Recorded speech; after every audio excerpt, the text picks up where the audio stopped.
Yep. This is the annual council meeting, and my first job is to invite nominations for chairman for the ensuing year. Have I any nominations, please? Mr. Pearce? Thank you, Chairman. I would like to nominate Councillor Austin as chairman for next year. Thank you. Is there a second? Chairman. Thank you, Councillor Baston. So, Councillor Austin, are you intent to accept? Right. Any other nominations? Beg your pardon. No.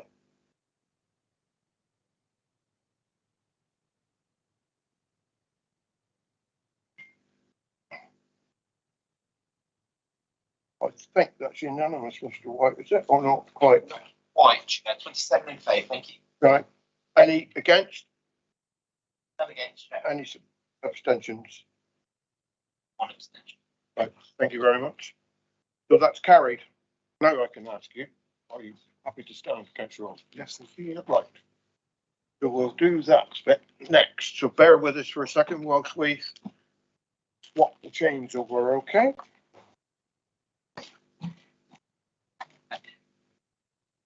I'm getting these. Right.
Yeah.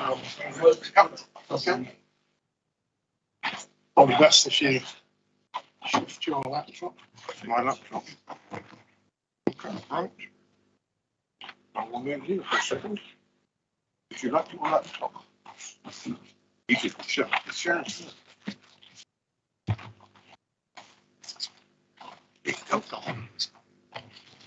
There. Yes. Yes. Oh.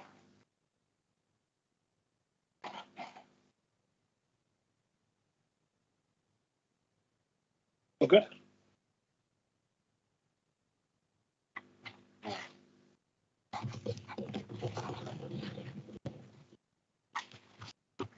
Yeah. Okay.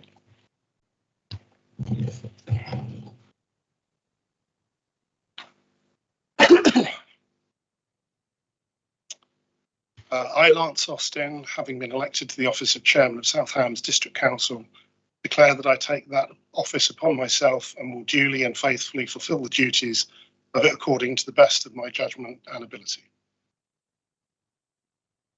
I shall now just go on to read out the my address as the new chairman. Good afternoon, Council.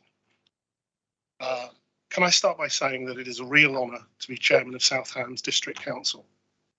The last time I drove from Ivybridge to a full annual council meeting that was held in this chamber was on the 16th of May 2019. That's 3 years ago. In the last 3 years, the council has been through what can only be described as the most extraordinary time, and there are members of the council that I would like to thank in particular for their work during this time. Councillor Rosemary Rowe was chair of the council in March 2020 when the Prime Minister announced that now is the time for everyone to stop non-essential contact and travel. She chaired the council through the full council Zoom calls that had never been undertaken before. She then passed on the position to Councillor Richard Foss, who has been an outstanding chairman over the last year. 1 year ago, at the full council meeting, we were in Kilworthy Park in Tavistock, with plastic screens covering the room. That is not an easy situation to be chair of a full council meeting in, and it's a great credit to Councillor Foss and Councillor Rowe that our meetings have run so well throughout this challenging time. Follerton House was used as a vaccination centre during the pandemic, and this council chamber has been transformed in the last few years. My own view is that the council chamber is now much better and more reflective of the modern council that South Hams is. The district council has administered 12 different business grant schemes on behalf of the government over the last few years, paying out a total of £85.9 million to businesses in the area. I know from my own ward in Ivybridge that these grants have been a lifeline for residents and businesses and have made a huge impact on the lives of many. Almost 20,000 individual grants awards were made to businesses across the various schemes, and this has been an enormous undertaking by the council and its officers. At the start of the pandemic, we had no idea we would be asked to undertake this mammoth task, and I would like to thank the officers on behalf of the council for their hard work and flexibility in adapting to that challenge. Finally, I would like to mention our current guests coming to the district from the Ukraine. To date, the council has supported guests and hosts with welcome payments, support in applying for welfare benefits, national insurance assistance, and help in getting school places. We are providing free membership to our leisure centres, and I'm sure that over the next year we will see the demand for this assistance rise. With that in mind, I've decided to make the chairman's charity this year the British Red Cross Ukrainian Crisis Appeal. I'm looking forward to representing the council in the position of chairman over the coming year and would like to thank you again for this opportunity. We now move on to agenda item number 3, which is the vote of thanks to the retiring chairman. Do I have a member who would like to propose that? Councillor Pearce. Thank you, Chairman. Well, you've stolen a lot of what I was going to say, but I would like to thank Councillor Foss for having been an excellent chairman through the last year, through difficult circumstances, through the meetings we've heard about at Kilworthy, through coming back into this chamber, not socially distanced, which was not all that easy because it was a bit of a squash. But I think we're all more comfortable today, even though we've got less room each on the table. Richard, you've done brilliant job this year. You've been dependable. You've been a good chairman. You've kept us all in order in council meetings and a lot more besides. And I would like to thank you. I know it's a great imposition in anybody's life to take on being chairman of the council. And having recently moved to Modbury, you've done it with aplomb and all the rest of it. So, and I know you're happy over there and I wish you well. And thank you again for being chairman of the council this last year.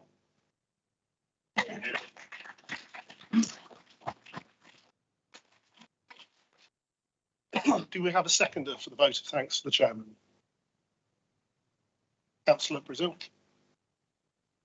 Thank you, Chairman. I believe it's all been said, and I'd just like to thank Richard again for all the hard work he's done in very difficult circumstances.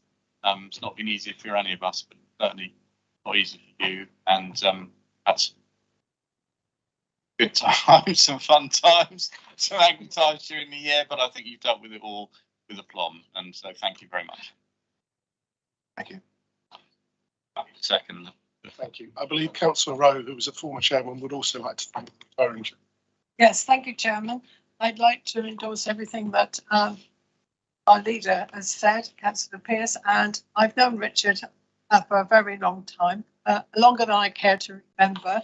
And Richard and I have worked together for the last 2 years. When I was chair, then he was my vice chairman, and we always worked together and exchange views and what have you. And I've spoken to Richard a lot while he's been chairman. Richard has done an excellent job, particularly under difficult circumstances, having sadly lost his wife Judy in the December before he was elected chairman. And I know that he's up there looking down on him and saying, well done, Richard, you've done a good job. Thank you, Richard. Thank you. I propose a vote of thanks for the retiring chairman. All those in favour? Unanimous for the vote of thanks. Thank you, Chair. Thank you. Item 4 is the response by the retiring chairman. So I'll hand over to Councillor Foss. Yeah, well, thank you, everybody. Yeah. I wrote out a bit, so I thought I'd better wait. It's not very long. I thoroughly enjoyed my year, particular debates at the council that Councillor Brazil was alluding to, and the chairman of the ONS was. I told him exactly that I thoroughly enjoyed the challenge and the banter, because I do, because I think that's what makes good debate, and we need good debate in the chamber. It's been challenging, very challenging. I thoroughly recommend anyone to take on the chair given the opportunity. I would like to thank the officers who have been outstanding and who have supported me, in particular the chief executive and Andy and the later Judy, when at times matters raised have been not easy to resolve.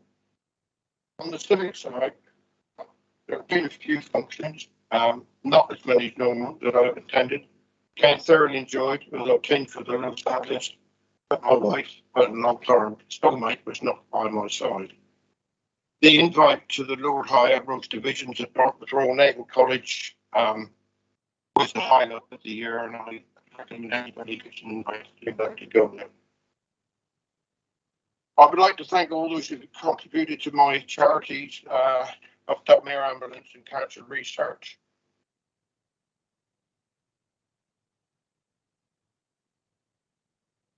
Considerable sum. Thank you.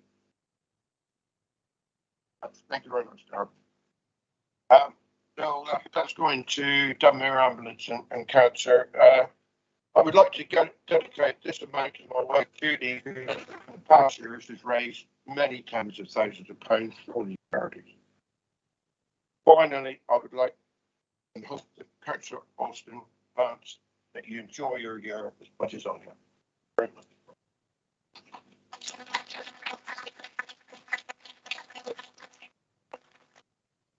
So we now move on to the appointment of the vice chairman, and I invite nominations.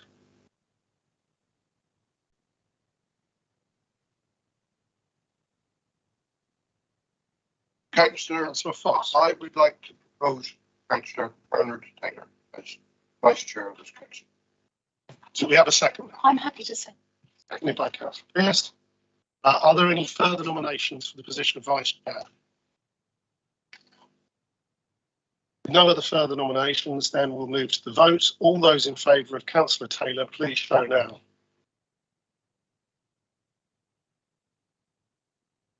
That is unanimous for Councillor Taylor. Thank you, Chair. No need to pause.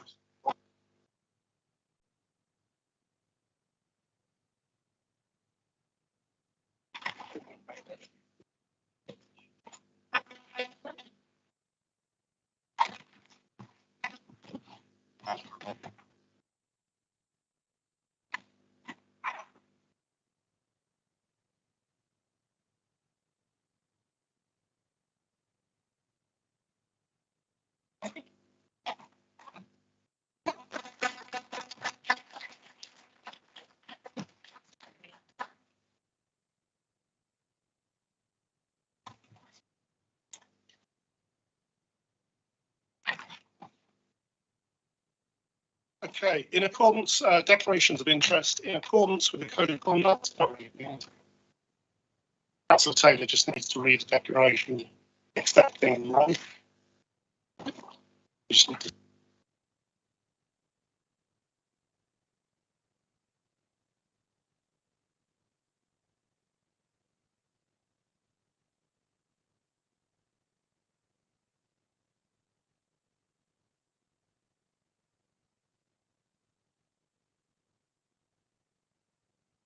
I fulfill duties in accordance with the best of my judgment and ability.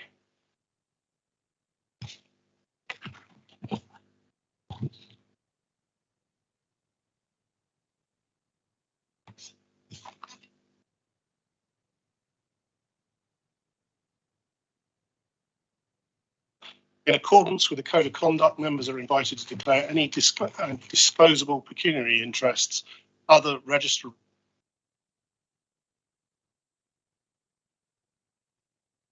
have in any item to be considered at that meeting. Do any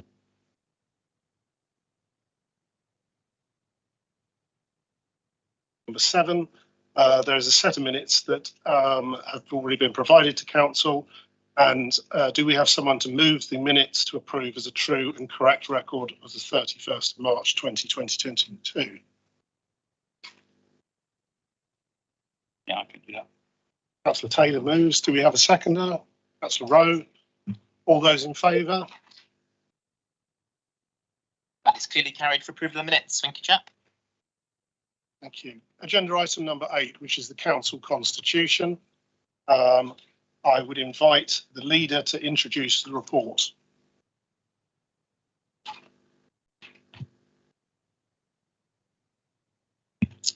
Thank you, Chairman. I'm afraid the introduction I've got to this is a little lengthy, so please bear with me. The background for why we have a constitution and what it should contain is set out in the report.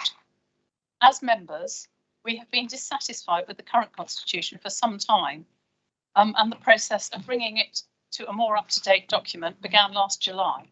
I remember I first asked for this fully 5 years ago now, when I became chairman of the Audit Committee in the middle of the last council. Progress has not been as we would have hoped, although a full suite of documents has now been drafted, and one of the outcomes of the consultation meetings with members was a request for more time to consider those documents. That request has been agreed to, so today we are only considering chapters 1, 2 and 3 of the new constitution, the introduction explaining how the council works, the scheme of delegation, which is chapter 2, which explains who makes decisions, and the meeting procedure rules in chapter 3. These are set out in the appendix to the report. A further report will be brought to council in July for members to review and agree the remaining chapters. And I think at this stage, I should thank the monitoring officer very much for all the hard work he's put into this, and to the senior leadership team for chewing it over, sending it back, bringing it to us, bits and bobs, and all the rest of it. But it's been a lot of work, I know, and a lot of things have needed bringing into line that weren't previously in line. So the report today explains the nature of the changes proposed and why they are. The substance of chapters 1 and 3 were approved by full council, so only limited changes are proposed to them. These are explained in paragraphs 3.4 and 3.17 of the report, respectively. The changes largely arise from the operation of the Constitution over the past 10 months. The main changes to chapter 3 are as follows. The term of office of the leader of the council is explained more fully to comply with a legal requirement. Secondly, there's no rolling over of notices of motion. This is to clarify and confirm the present position. The participation at meetings via Teams to recognise the role that technology now plays and to regularise current practice. That, in fact, was not the position this time last year. Requests from councillors to include an item on the Overview and Scrutiny Committee work programme are to be considered by the committee to enhance the role of the committee. And that is shown on page 23 of the report of the agenda papers. And recording, filming and the use of social media at meetings is a new Appendix F, the purpose of which is to bring all the rules relating to meetings into one place. Ultimately, these and other changes that are being proposed show how the Constitution can and will continue to evolve as a result of practical experience and legal requirements. Chapter 2, though, is an entirely new document. It has a new look and feel to its equivalent in the current Constitution. Probably for the first time, it also reflects the legal requirement that there is a leader's scheme of delegation, which itself reflects the legal position that executive functions are vested in the leader of the council in local authorities, who have the leader and executive governance model. The report sets out the main features of which bodies of the council and individuals have responsibility for decisions. Table 1 gives the decision-making bodies of the council. Table 2 is what's known as local choice functions. And the main one of this is a recent change by which Salcombe Harbour becomes an exclusive function with the Salcombe Harbour Board advising the executive on harbour matters. This is consistent with the recommendation from the Harbour Board that appears later on the agenda. Tables 3A and 3B show the responsibility for council functions. There is the Overview and Scrutiny Committee and its statutory functions, and the Audit and now called Audit and Governance Committee, which now has standards. Table 4 is the leader of the council's scheme of delegation. Table 5, the functions delegated to officers. Table 6, conditions on delegated powers. And Table 7, the proper officers list. I'm grateful to the input from all members, but I would single out Councillor Birch for special mention, as I understand that he has made several positive and helpful suggestions, as well as spotting typos, for all of which I know the monitoring officer is very appreciative. One suggestion he has made since the report was published, I would like to propose when proposing the recommendations for debate. Councillor Birch suggested that there should be a reference to members of the executive not being members of the Overview and Scrutiny Committee, which I think is fairly obvious, but it's also worth including. As this reflects the legal position, it would be sensible to put it in. So paragraph 1.3 of table 1, after 13 councillors, there's now a new line proposed saying no member of the executive can be a member of the committee, meaning the Overview and Scrutiny Committee. So with this proposal, the revised recommendations will be, it's recommended that 1, subject to 2, the council adopts the following documents as set out at Appendix A and as a part of its constitution, and the constitution is amended with immediate effect. A, Chapter 1, the introduction. Chapter 2, scheme of delegation, with the addition of the words, no member of the executive can be a member of the committee, after 13 councillors in paragraph 1.3 of table 1, and C, Chapter 3, meeting procedure rules. The second recommendation is that paragraph B1 of Appendix B and paragraph C1 of Appendix C to the meetings procedure rules, insofar as they exclude the annual meeting of council, will apply from the next annual meeting of the council, but not today. And the third recommendation is that a further report is brought to the July meeting of the council to consider and approve revised chapters 4, 5 and 6 of the constitution. Now, I'm nearly finished, but I'd just like to sum up a few other matters before we get in the debate. The local convention and members of Overview and Scrutiny and Development Management Committees. You'll be aware that previously the council was divided up so that each member of the council was either on the executive, Overview and Scrutiny, or DM. Now, I believe that this will be contested by some other members,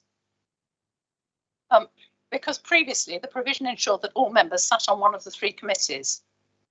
In response to this, I would like to say that the fact that the provision existed somewhere in the Constitution shows the need for the Constitution to be reviewed so that provisions like this are in the right place. The local convention, as it is widely regarded, is not a legal obligation and indeed conflicts with the rules on political balance. In practical terms, excuse me, it is undermined by the rule allowing substitutes, which as a matter of fact must mean that the substitute is a member of another body. And it compels the members to sit on a committee, which in fact council cannot do. Councillor is only obliged to come to council meetings, but doesn't have to sit on any of the committees. Then there's the bit about rolling over the notices of motion. I think the arguments were well rehearsed at the last council meeting, but it ensured that the non-rolling over of notices of motion ensures that notices of motion are current and topical, It actually looks to member responsibility to bring forward your motion again if it wasn't heard at the last council meeting.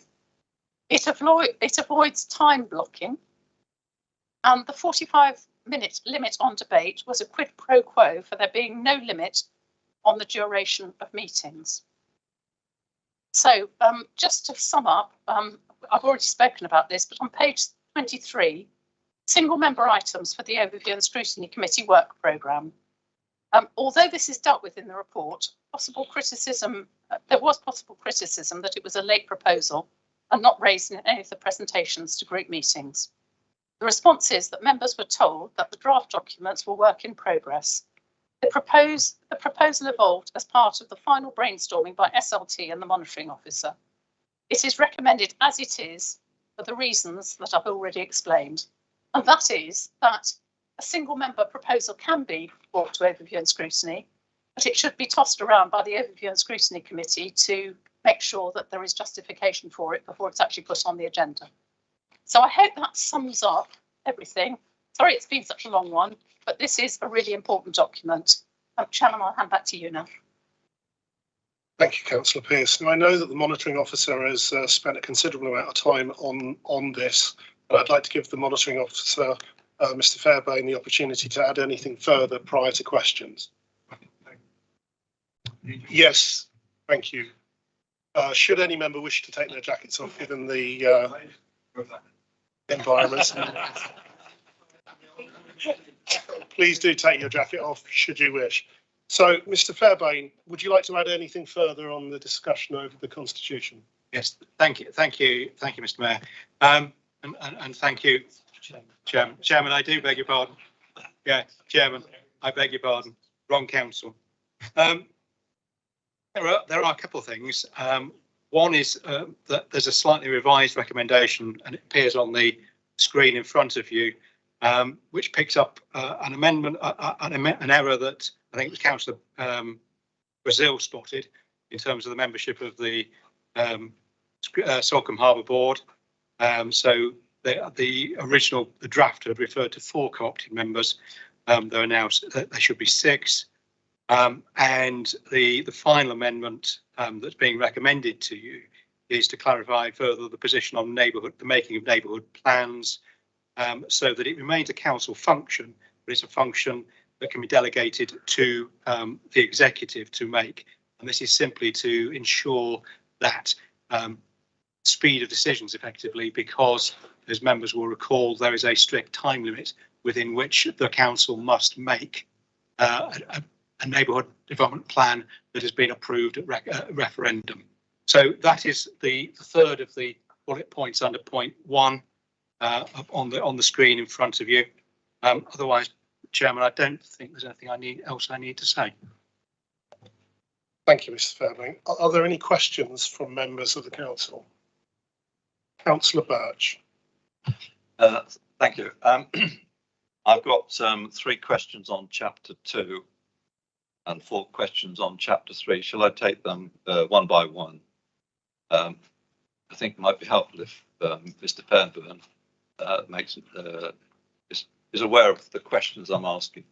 The first question is there is an appendix C to chapter 2. There is an appendix C to chapter. I'll start again. I'll try again. There is an appendix C to chapter 2. Where is it referred to in the main body of the document? Clearly, as it is an appendices, needs to be referenced in the main body of the document, or it has no effect. There is actually the only reference to appendix C is relating to the call-in on page 77. But I think it does appear to me that there being no reference to appendix C other than on page 77, that it may well be that this doesn't take effect. So I think that's my first question. Mr. Fairbairn, would you like to respond to each question in turn as they are gone, or would you like the lot? think, Chairman, if I can have the lot, and then I'll try and work my way through them. Okay, If you'd like to put the other questions. yeah, okay. Councillor Burke, Just on go for it. chapter 2, or would you like me to do chapter 2 and 3? Chapter 2 then. Right. At part 2 of Appendix C, there is reference. Can I just, for the benefit of members who haven't quite reached page 96, this is Appendix C, relates to planning delegation procedure. Within the document, at pages 96 and 97, there is reference to a call-in. Now, what the document states, it makes a provision for a call-in, but it doesn't state anywhere in the document as to what happens if a member provides a notice of call-in. In other words, it does appear that there is a deficiency in the document, and it doesn't say what happens once a call-in notice has been submitted. So my question is, what happens once the notice is received? My third question on chapter 2 is that throughout the document, there is a reference to key decisions. Key decisions are an important part of chapter 2, and it's referred to on pages 34, 36, 54, 129 and 132. In the past, I have made reference to the need for there to be a register of key decisions where not only members can have access to it, but also members of the public.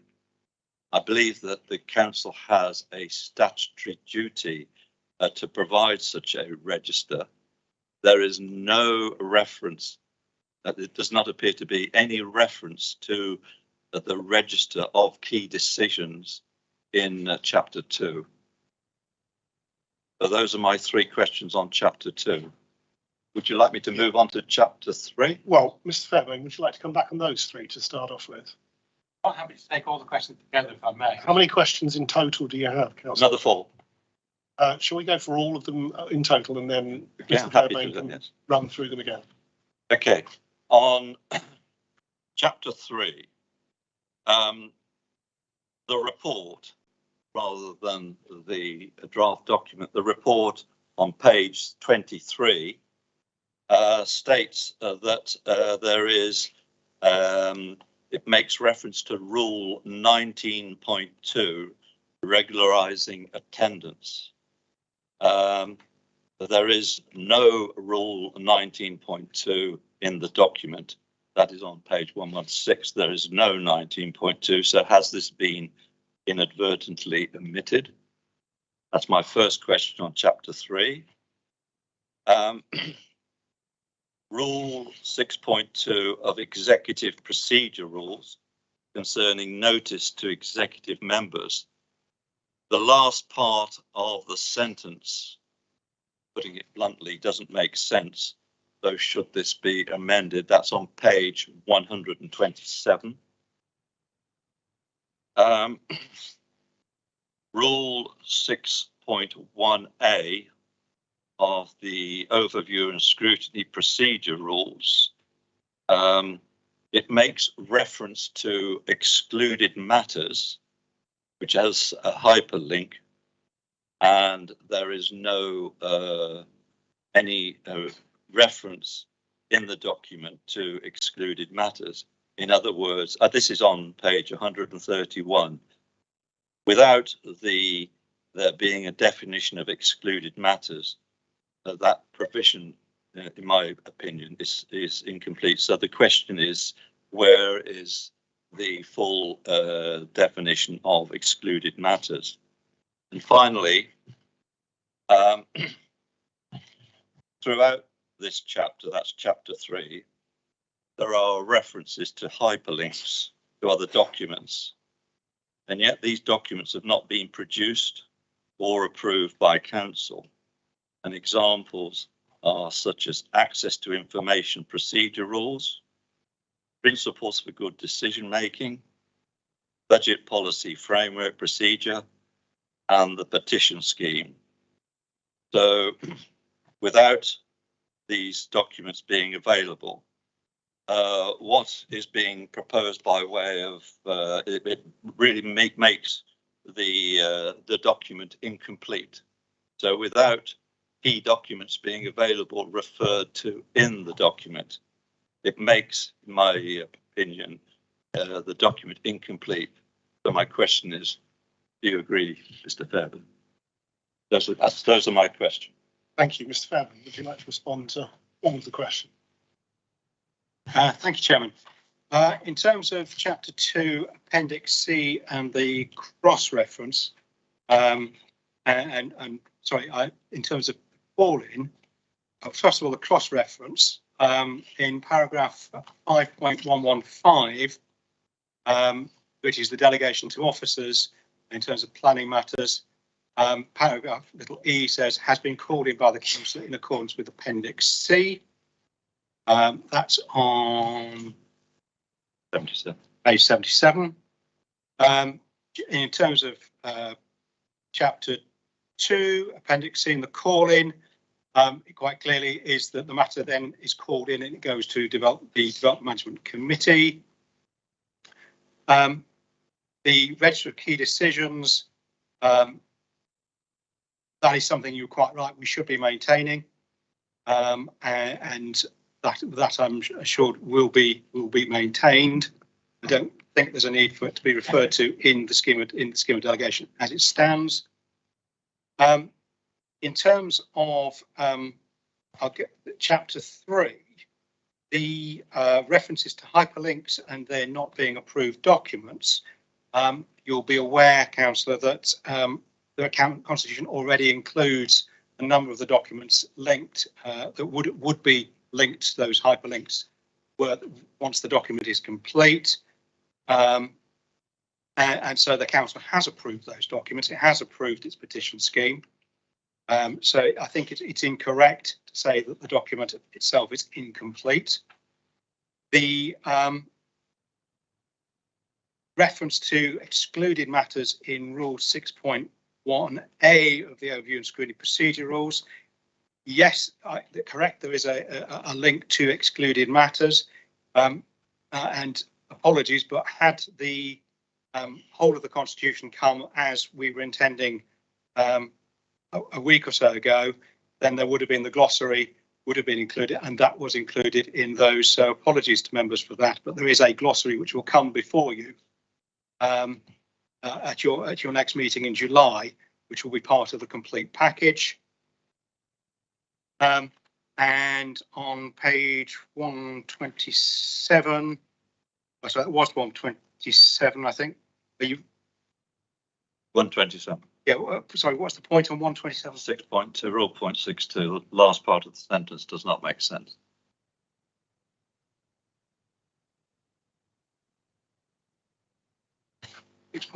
All members of the executive will be given notice of all meetings of an executive committee and are entitled to attend whether or not they are members of that committee. Only one executive committee. Right. It's all right. There's only one executive committee.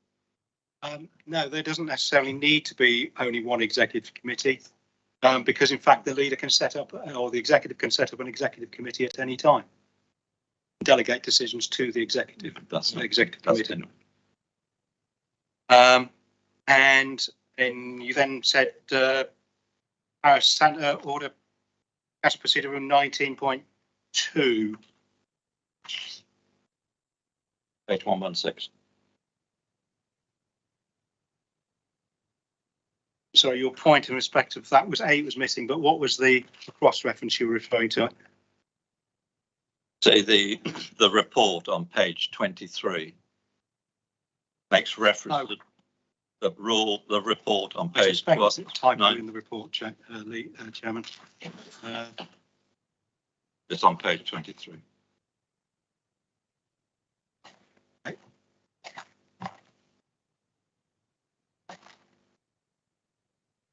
It is. Bear with me. It's typographical typo in the report.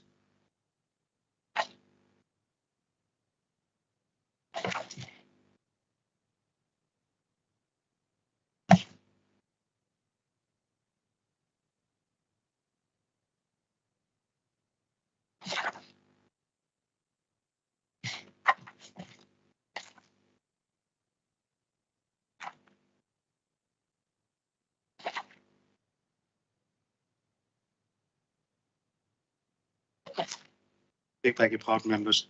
I know I'm.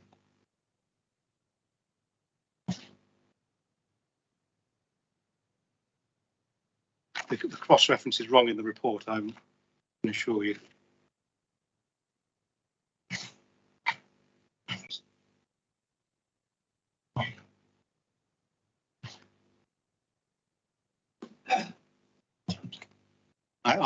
If you would give me a moment or two.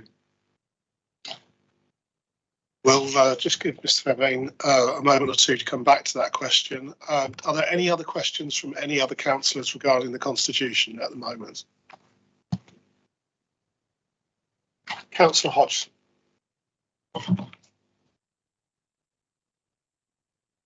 Yeah, I just couldn't quite find it back in the constitution, but where it talks about the role of the development management committee, I was actually specifically looking to see where, you know, under the heritage elements, where we would actually an officer presumably would, I'm not sure if it's a planning officer or it's the committee, but neither seem to have it, that if we wanted to do an character area appraisal, which would be because of its heritage value, you know, because there's been a call for that, certainly within my ward, I can't see where that would emerge.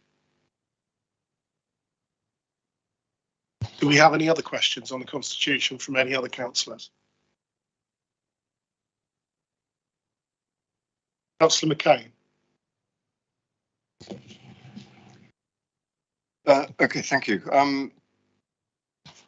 There is a few questions that that I would like to ask. I need to find them. Hang on a second. On page 36, it says, this is of chapter 2, page 36. It says that non-executive functions may be ones the council has reserved to itself. Now, is that correct? It was my understanding that it could not reserve anything to itself. It was for the executive to exercise local choice. That's one question. Yeah, if you'd like to ask, are you okay, Mr. Fairbairn, if Councillor McKay asked all of his questions, yes, and then we repeat and answer Councillor Hodgson and Councillor McKay after? Yeah.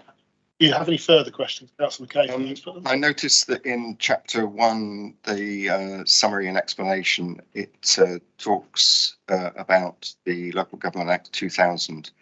I'm surprised not to see mention of the Localism Act 2011, which was subsequent legislation, which would was quite important, and I would have thought this constitution depends on it quite heavily. I'm surprised that it's not there. Is there a reason for that? That is a question. Can I ask why there are no page numbers in any? Also, right?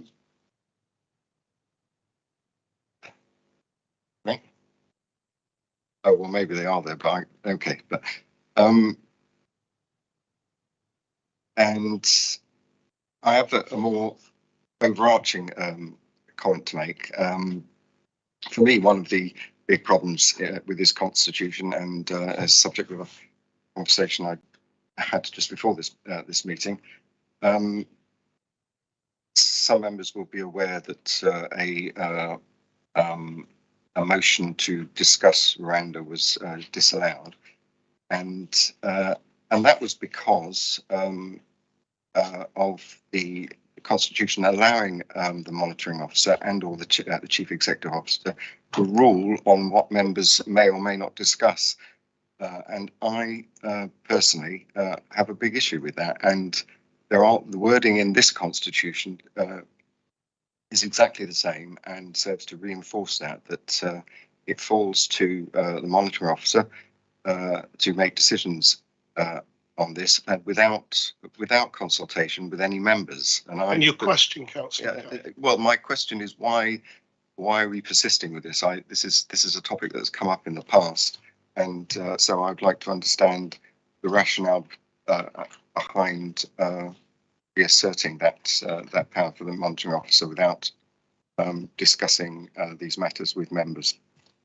And I would reinforce also that I don't think the question that was adequately answered about the hyperlinks.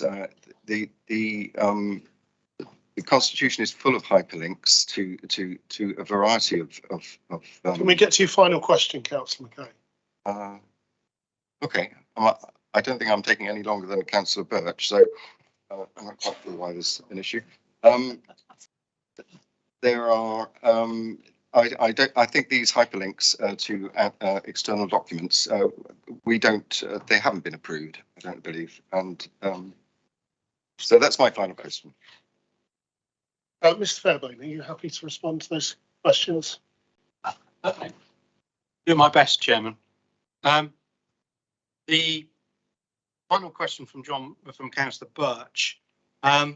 Certainly there is the provision has gone into the committee procedure rules for attendance remotely.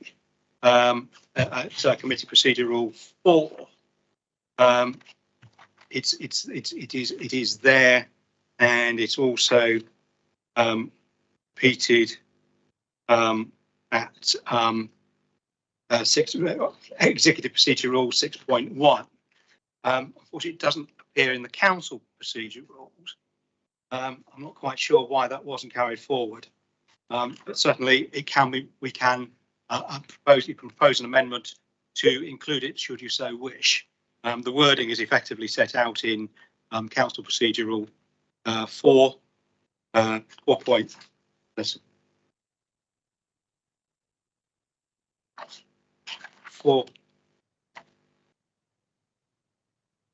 4.4C. And I'd be happy to agree that as a proposal, were you to propose it as an amendment. The references, the absence to, I'll come back to Councillor Hodgson's matter in a moment. The references to the Localism Act 2011 from the introduction of the Constitution. The introduction is intended to be a simple guide for members of the public in terms of how the council operates. It's not intended that there should be references to each and every piece of legislation that the council is bound by. The Localism Act, by and large, amends other legislation, and therefore I wouldn't have quoted it separately. And it amends the 2000 Act, and hence it's the 2000 Act that gets a mention. Absence of page numbers, apologies. The page numbers will be added once the document is finalised and published. And in terms of notices and motions, those were that was the wording that members agreed unanimously. Well, there was one abstention, I beg your pardon, last July, and that is the wording against which I, as monitoring officer, am asked to consider any notice of motion. So that's the wording that they've asked. In terms of on page 36 in council reserve, the reference to reserved functions are functions that are in the 2000 regulations reserved to council exclusively, or where there is a local choice and councils are given a local choice over some decisions that they can decide either should be exercised by the full council and reserved to full council, or should be exercised by the executive. And it's in those circumstances that council can reserve functions to itself. And in terms of Councillor Hodgson's heritage matters, you need to bear with me. It's on page 57 and 58. It's Yes. points 5.27, 5.2. So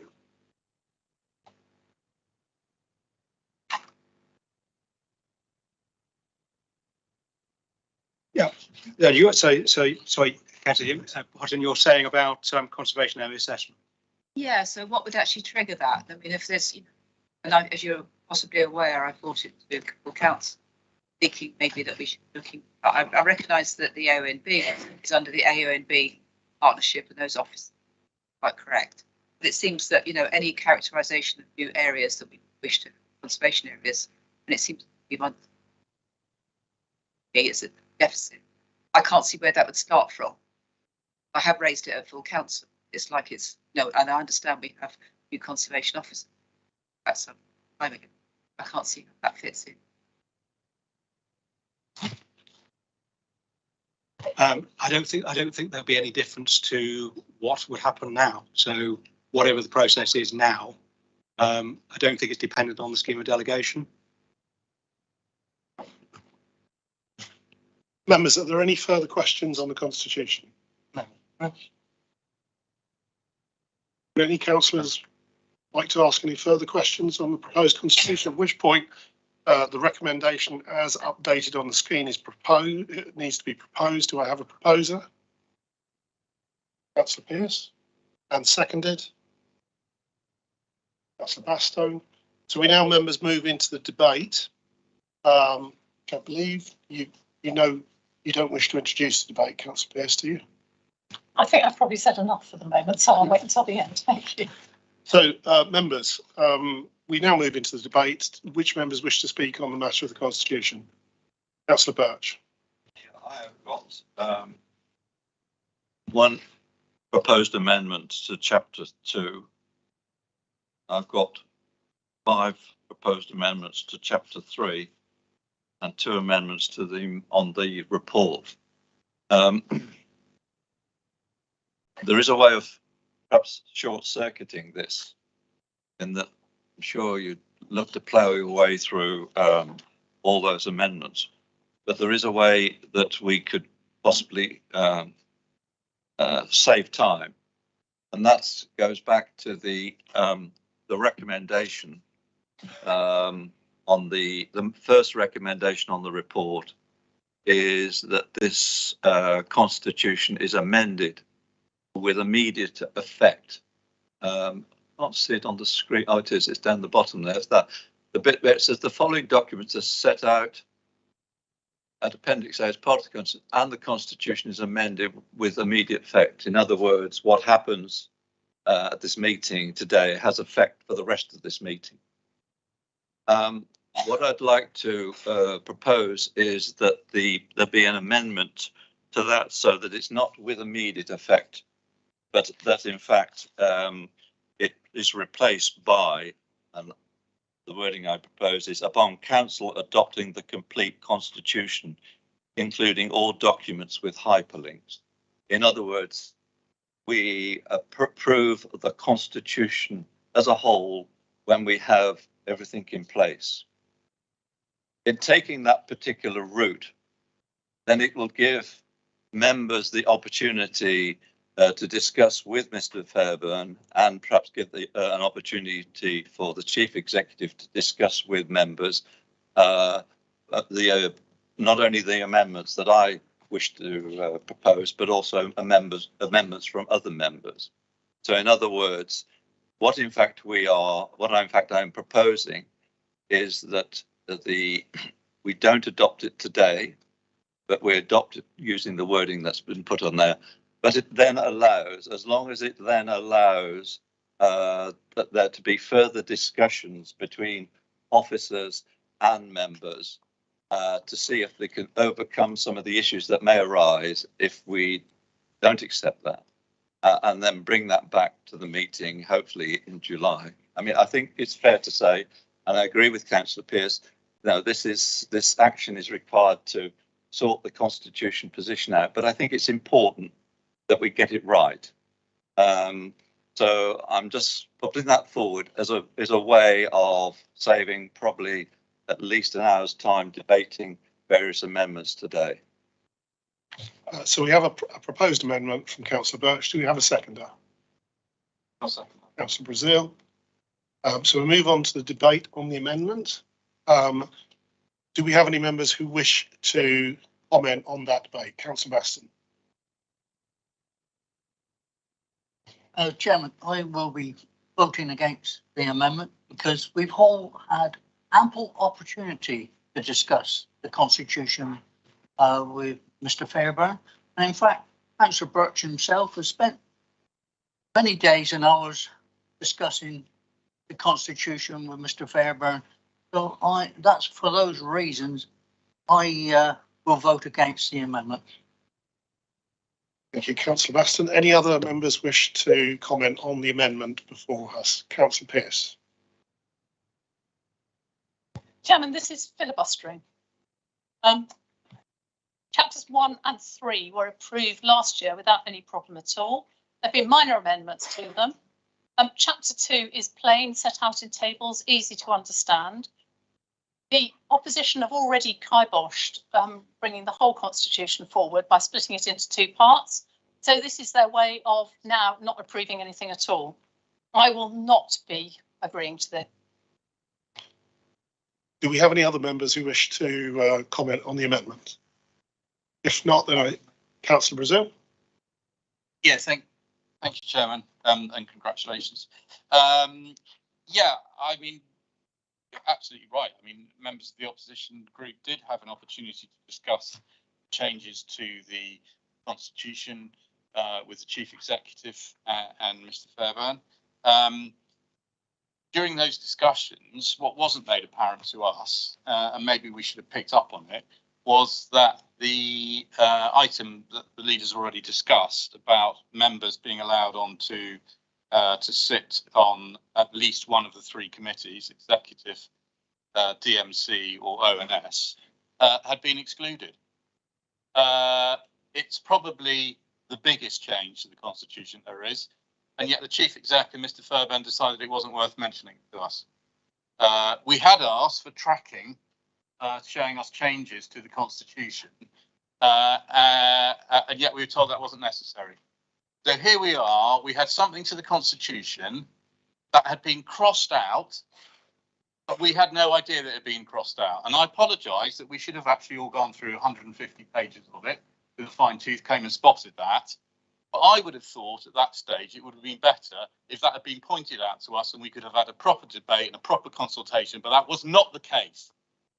And so I feel pretty incensed, actually, that we're being bounced into taking decisions when it's quite clear to us that things have not been as visible and in the open as they should be. So I'll certainly be supporting the motion to delay any changes to the Constitution. Thank you very much. Councillor Hopwood. Thank you, Chairman. It's interesting, isn't it, that the members of the opposition missed out one fundamental part, and yet the members of the ruling group all went through all 150 pages and actually spotted it and saw it, and not, I don't mean we spotted it because we knew it was in there, because we've all read it. We all went and did our homework. So it's a shame that you chose not to go through the Constitution. It's a shame that you only listened to what Mr. Fairbairn and the Chief Executive said to you, just like we did when we had our meeting. But luckily, we saw everything that had been changed because we went through it as a group, because we are a team. Thank you. Councillor Fairbairn, sorry, Mr. Fairbairn, would you like to? I won't rise, Chairman. Chairman, just to correct or to perhaps explain that when the draft papers were initially sent to the group leaders and committee chairs on the 11th of April, and then again on sent to all members on the 4th of May, the draft report referred to the proposal that the local convention would be removed. Strictly speaking, it didn't appear in the scrutiny procedure rules that were approved by council last July. But here we've been explicit about it. It was in the draft report, and it's been in the draft report for over a month. So I do beg to differ, Chairman. Do any further members wish to discuss the D amendment that is on screen? If not, I propose that we move to the vote.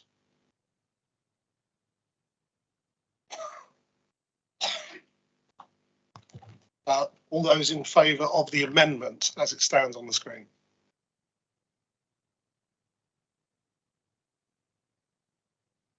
That's 12 in favour of the amendment. Thank you, Chair. Those against?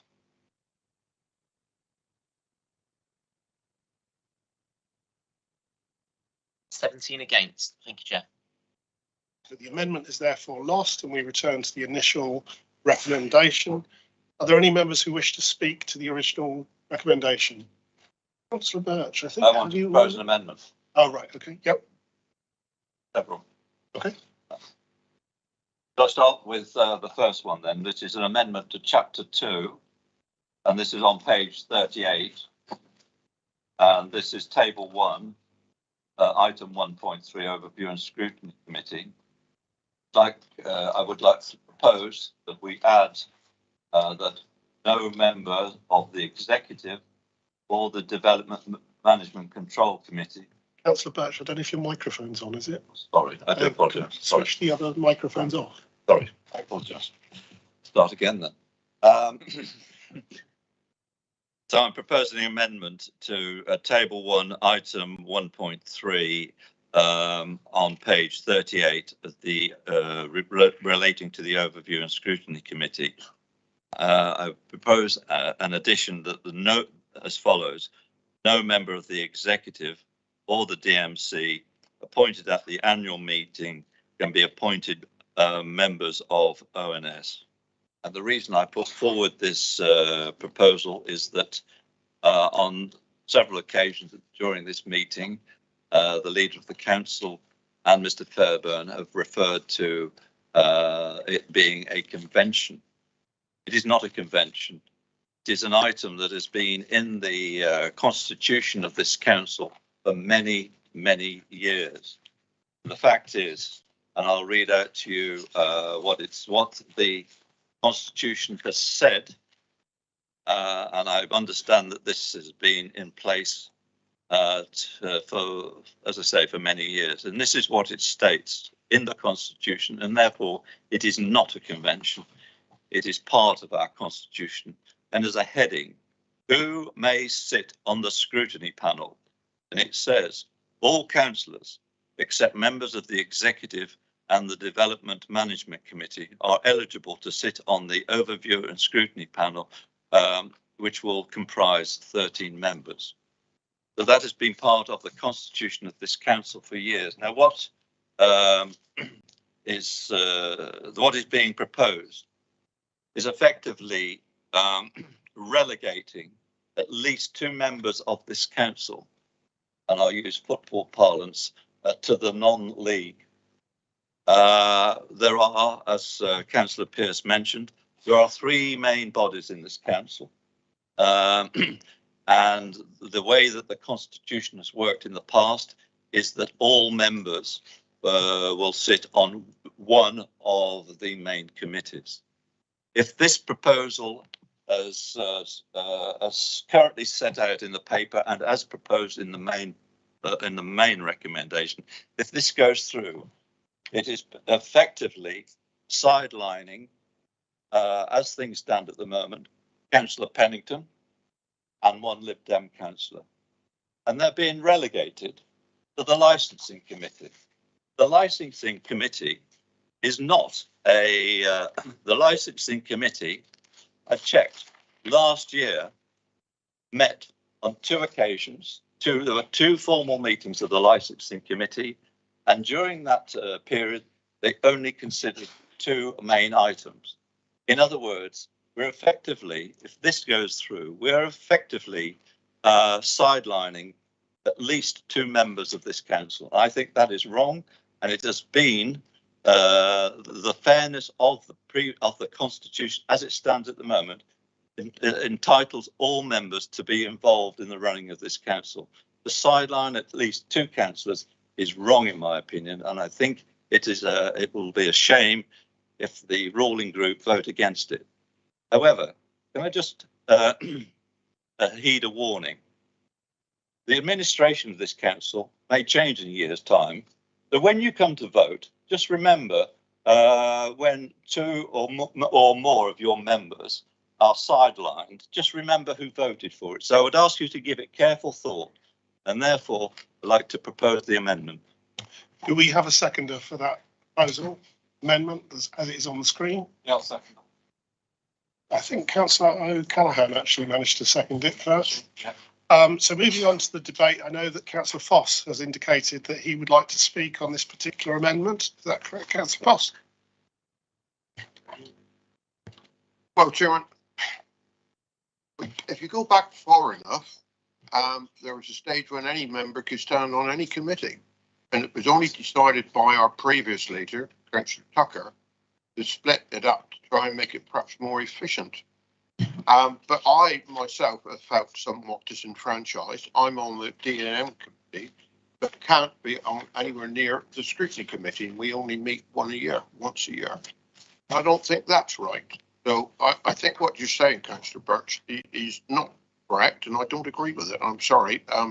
We need to be able to be more inclusive. And what you're saying is making it less inclusive. Thank you. Councillor Brown. Thank you, Chairman. Councillor Birch referred to it as being relegated to the vice as a and I quote non-league.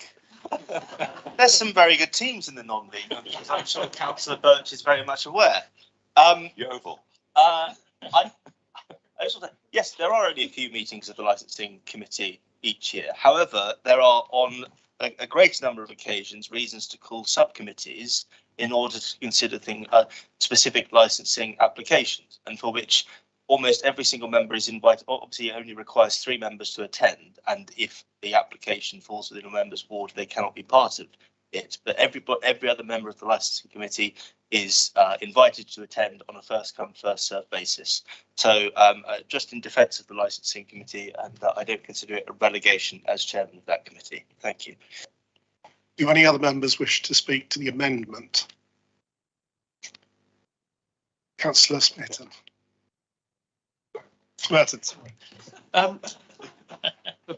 Just a point of clarity. I mean, I understand that this change is is happening and is proposed, and I can, as a member of ONS, I can sympathise, to a degree.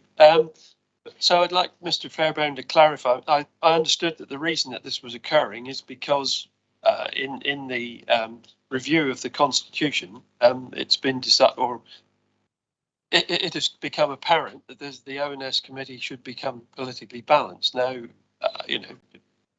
the balance, the membership of it previously has not been a concern to me. But if it is now a function of the council, that the reason that this is happening, could Mr. Fairbairn explain that, please? Mr. Fairbairn. Thank you, Chair. I mean, as a committee of the council, it was always required to be politically balanced. And that's why one of the reasons why it's being proposed that the rule is being proposed. The deletion of the rule convention, as it's been explained to me previously, is that it offends those rules on political balance.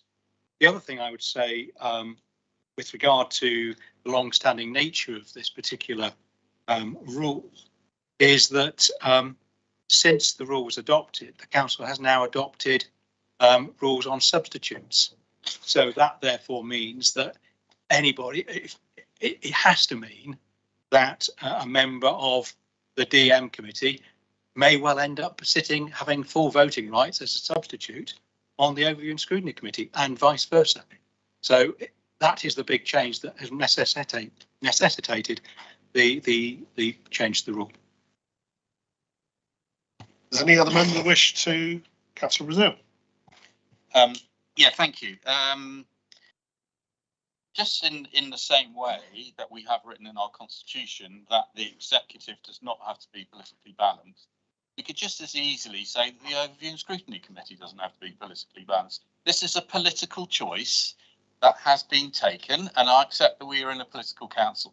This idea that somehow this is a tablet that's been brought down by Moses, you know, of one of the 10 commandments, thou shalt have a political thing, is just poppycock. It is a political decision that has been taken. And as I said before, I'm disappointed that officers didn't point it out to us. I've gone through the email that was sent on the 11th of April. Nowhere does it expressly say that this is what's going to be happened, and yet we have continually been told that that is the case. You know, I understand, and we all do on this side, that sometimes, you know, you get democracy takes its place and we get outvoted, and that's absolutely fine. What I do find distasteful is that when something is that we feel that we've been ambushed, and this is an ambush that's happened here. It's the biggest change to the Constitution. That basically what it is a power grab, is that the majority in this council will take over the running of the Overview and Scrutiny Committee. And again, I don't mind if that's done out in the open, but I think this has been done under cover, and you know, and I just think that leaves a bad taste in the mouth. I appreciate what you say about that. If there are substitutes, then they can't go. And you know, in a way that, you know, I accept that.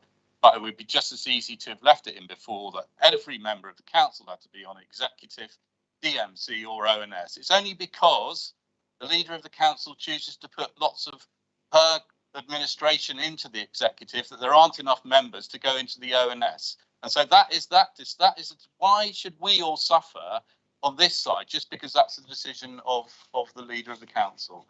I don't think there's any reason for it at all. Thank you.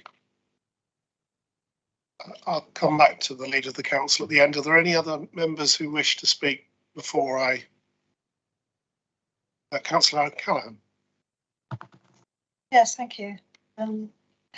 I just to say I did second this because obviously I agree with it, and it's probably certainly going to be me that goes from ONS to netherworld of licensing, which I'm happy, I'm not happy about, but it does. I'm rather surprised that I'm suddenly going from ONS, which I hope I've contributed to, and not at the end of the term, but 3/4 of the way through, and I can't quite work out how that's happening. It doesn't seem to me to be right.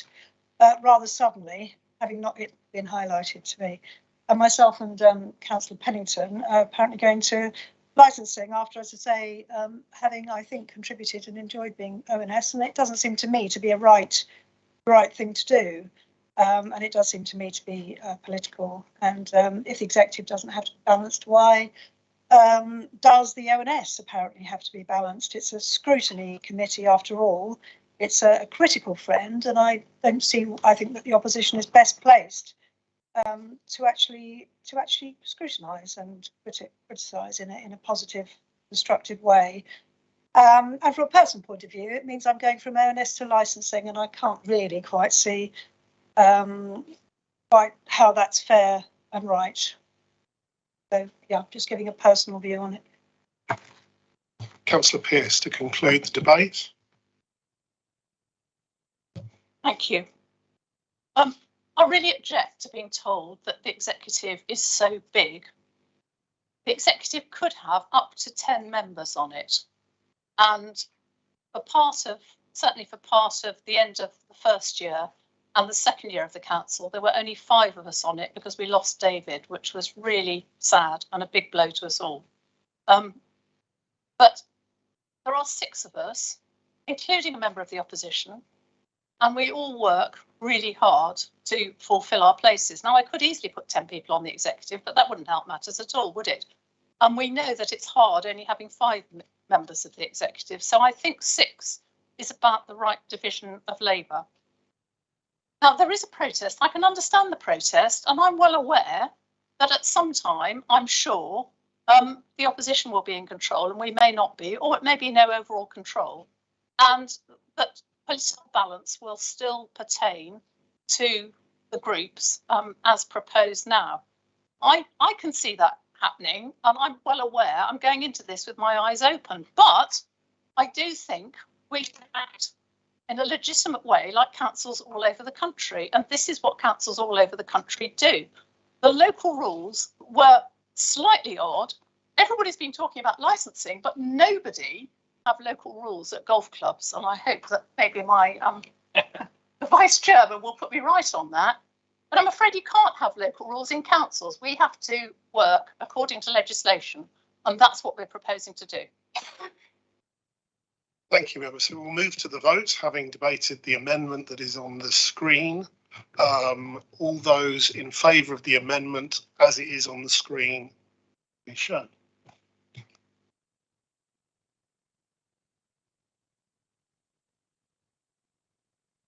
That's 13 in favour. And those against?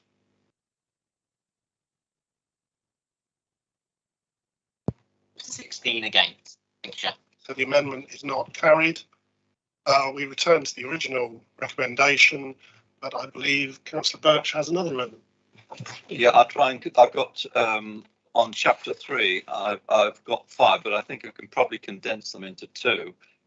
First of all, it's an amendment to, that's to the provision that's on page 104, which relates to, special meetings. That's on, if I could just turn to page 104.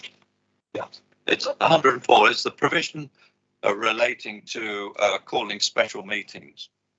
And this also applies to the rule for calling special meetings of committees, which is on page 120.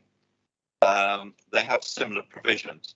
If I had to talk through the on 104, that there is in my view, a deficiency in the provisions, in that there is no provision that provides for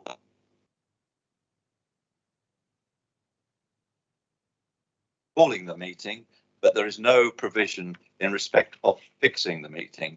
And so what I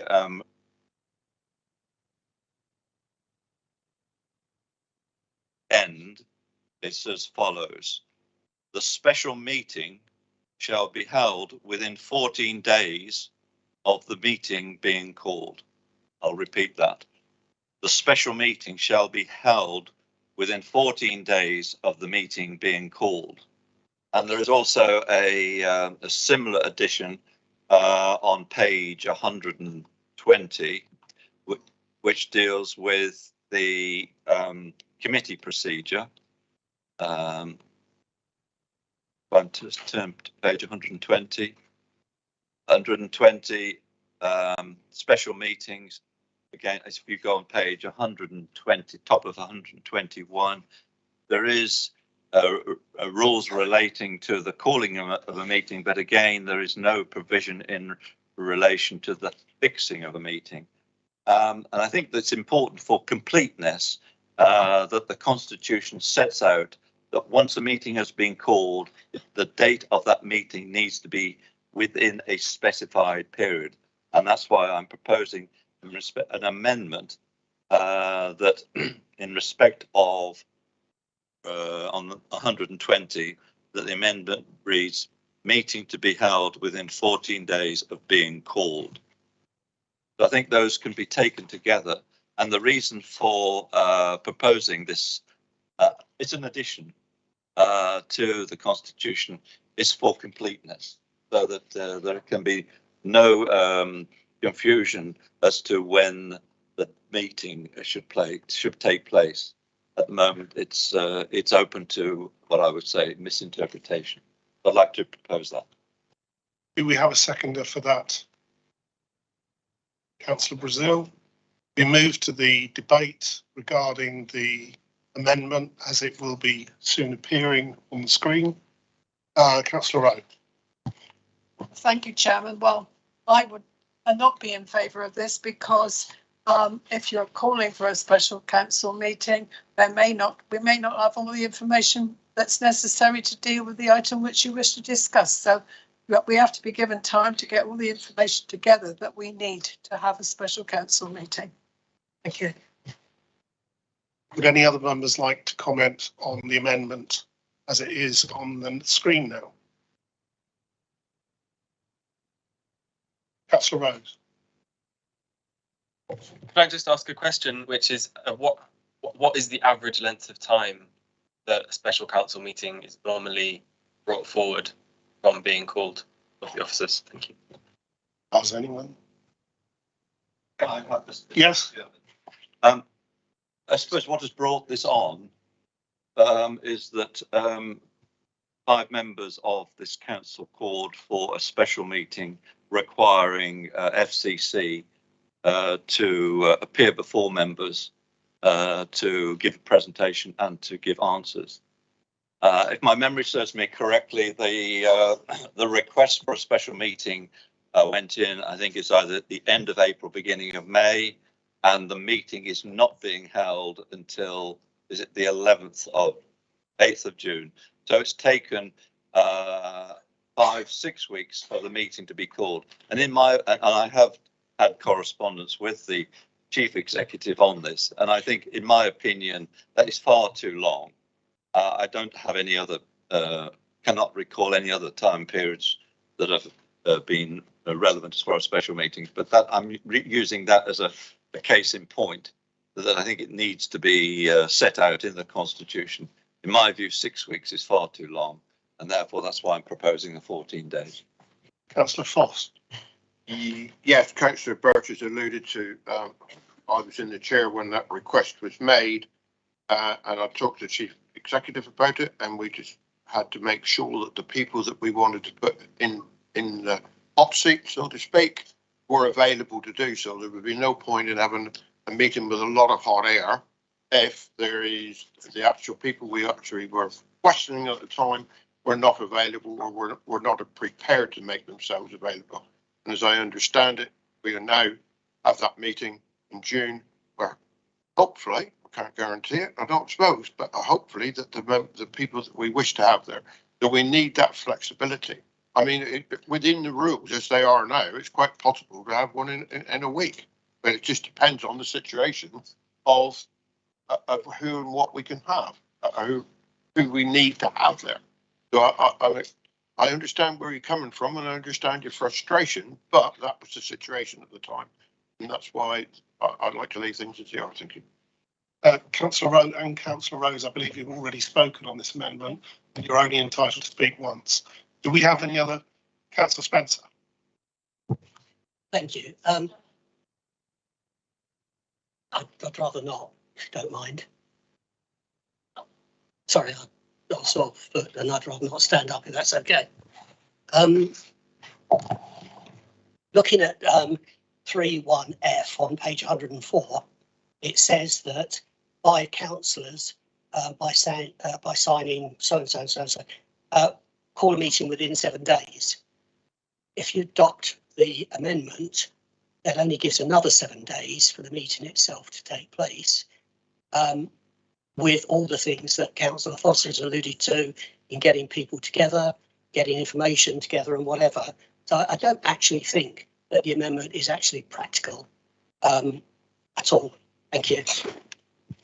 Councillor Rose, I understand, having asked the question, you're entitled to then speak again. So, Can I make a point? Chairman, can I make a point of order first, please? Please do. My point of order is a factual mistake there. The matter that Councillor Spencer just alluded to, 3.1F, what that's actually saying is that if the chairman refuses to call a meeting within 7 days of the request being presented, any 5 councillors may then call the meeting. At that point, what Councillor Birch is asking would then apply. So they are not.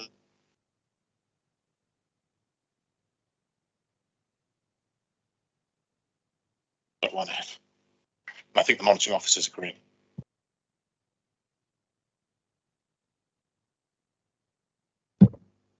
No, there you go.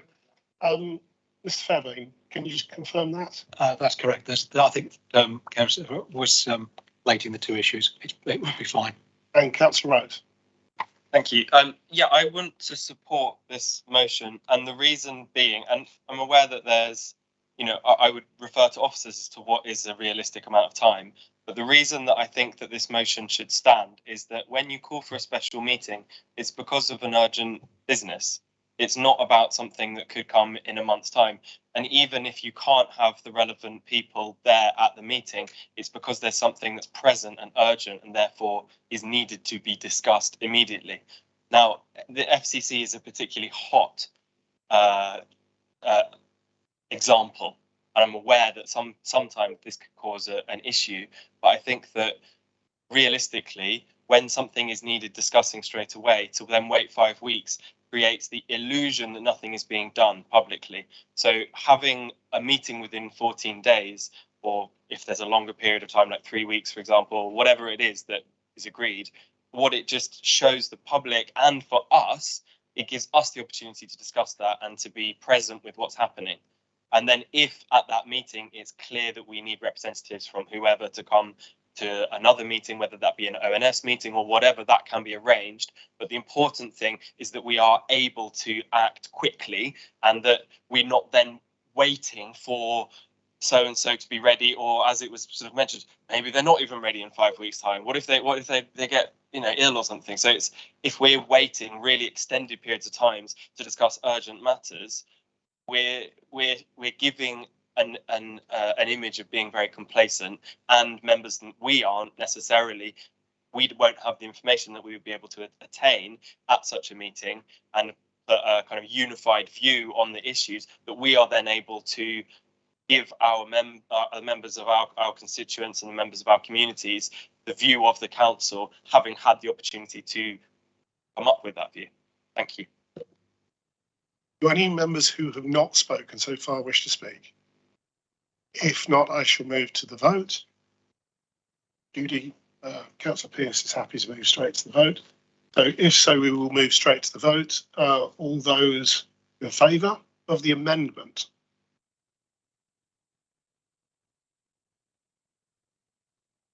That's 13 in favour of the amendment. Thank you, Chair. And all those against? And 16 against. Thank you, Chair. The amendment, therefore, is not accepted. And I believe, Councillor Birch, you have one more amendment? Yeah, I'll have a final shot, shall I? Yep.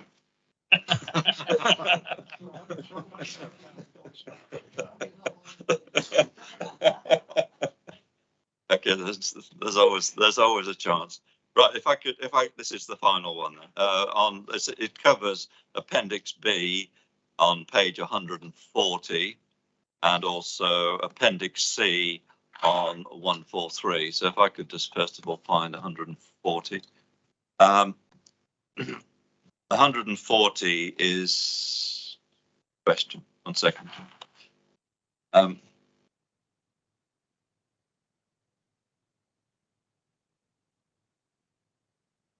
Sorry about that. Right, at Appendix B, which is questions by councillors, the first part, B1, it says a part of every ordinary meeting of the full council, brackets, and this is the bit I'd like to propose be removed, other than the annual meeting, close brackets, the executive or a committee, blah, blah, blah. So in other words, what it is saying in so many words is that questions by councillors, this is a facility that we have, this is opportunity that we have now, is going to be taken off us, and that so questions by councillors will not be allowed at annual meetings, which is a change in the constitution. Appendix C under notice of motions, which is on page 143. You'll see C1 as part of every ordinary meeting of full council other than the annual meeting. Again, what is happening is it's removing the opportunity for members to put forward notice of motion at the annual meeting. Again, it's taking away from members a right that they have at the moment. I think this is wrong. I think, and I would propose that the words in brackets other than the annual meeting at the top of Appendix B and C be removed. I move an amendment.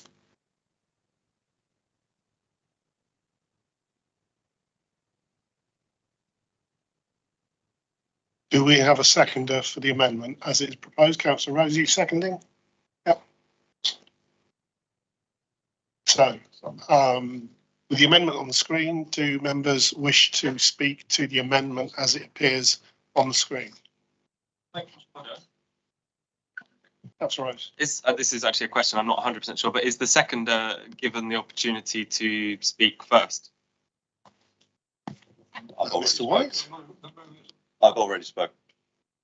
Not normal for the seconder.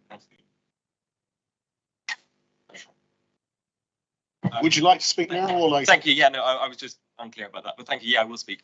I would just like to say that I just don't believe there is ever a time when asking a question or putting forward a motion isn't in the benefit of all, because putting forward a question is just bringing more clarity to a meeting, and disallowing questions is only ever going to limit the clarity of a meeting, and putting forward motions will only ever increase democracy, and limiting motions will only ever decrease democracy. So in the interest of both clarity and democracy, I think this is an obvious win. Let's see. Thanks. Mr. Fairbairn. Yes, thank you, Chairman. When you agreed last July, you agreed the council procedure rules, and you agreed as part of that, which, and I think it reflected previous arrangements, that at the annual council, the council procedure rule 1 sets out what is the business of the annual meeting, and the business of the annual meeting does not include, unlike ordinary what next rule, which is dealing with the ordinary meetings of full council. It doesn't set out a requirement for there to be members' questions or notices of motions to be debated. The change that's in the two appendices is to reflect what you agreed last July, and to clarify that the fact that it would be at ordinary meetings that notices of motion and questions on notice would be able to be asked. And I think also the other thing perhaps need to mention is that you now have more council meetings than you did previously, so you've agreed to have more meetings. So it's not a diminution in the right. It's a it's just to reflect that there's consistency between one of the council procedure rules and the appendices dealing with questions and notices on motion. Thank you, Chairman. Thank you, Mr. Fairbairn. Do any other members wish to comment on the debate on the amendment as it appears on the screen? Councillor Thomas. Thank you, Chairman. Mr. Fairbairn, I probably ought to just remind you that when you say you agreed, of course, what actually happened last year is that a vote was taken and the council decided. Now, clearly, through the democratic process, that means something was agreed, but for the avoidance of doubt, it wasn't necessarily agreed by everybody. And so the point I'm making is that we have an opportunity now to look at it again, and I would support us looking at it again. That's all I'm asking. You know, throughout today, we've talked about things that we've decided previously. This is an opportunity for us to say, we now have 6 meetings a year, 6 full council meetings a year. And you're right, we used to have 4. So that is an improvement. I would say that is a fabulous opportunity for us to enhance the democratic process. The reality is this meeting today will last 3 hours, probably about the same amount of time that colleagues over there and the rest will absolutely, but there'll be no objections, I'm sure, because you happily spent many hours going through all 116 pages of the Constitution in your group meeting. So I can tell that you have the stamina, Councillor Hotwood, to go through this meeting without any issues at all, for which I commend you. But the point is, I don't think, therefore, that an increase of maybe 2 or 3 minutes adding on a question, or maybe 10 minutes adding on a motion, should make an enormous amount of difference. And to that end, I will be supporting this. Thank you very much. Councillor Pearce, would you like to conclude the debate? Yes, I'd just like to sum up. I am slightly mystified. Annual council always used to be a ceremonial occasion. It was the big set piece of the year. Now, we seem to have lost something of that. I've only got to look at the number of people who are here without jackets on, and I'm not counting the ones who've taken them off since they got into that was agreed. And all that kind of thing. All that seems to have gone by the board. And I'm not quite sure why, but it was a ceremonial occasion where you appointed the new chairman, vice chairman, who was going to sit on committees and all the rest of it, confirmed it for the year. and then the ladies would put their hats back on and we'd go out and have a cup of tea and maybe a piece of cake or something. But everything seems to have gone by the board. And the reason we don't have questions and debates and things at annual council is just that. It was a ceremonial occasion with the photo and all the rest of it, which I'm pleased to say we have had, or some of us have. So let's get back to a bit of tradition and where we were. And it's not going backwards at all. It's actually getting things in the right order and doing the right thing at the right time. So council, we have an amendment before the council, and I propose to move that amendment now. So all of those in favour of the amendment as it is on the screen?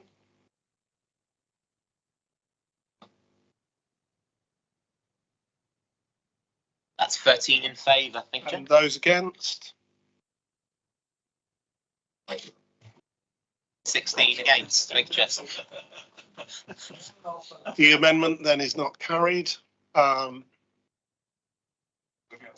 we return back to the vote on the substantive motion, and the Councillor Hodgson. This is upsetting, but I've actually got another amendment to propose. But it's very brief, and I'm sure it won't.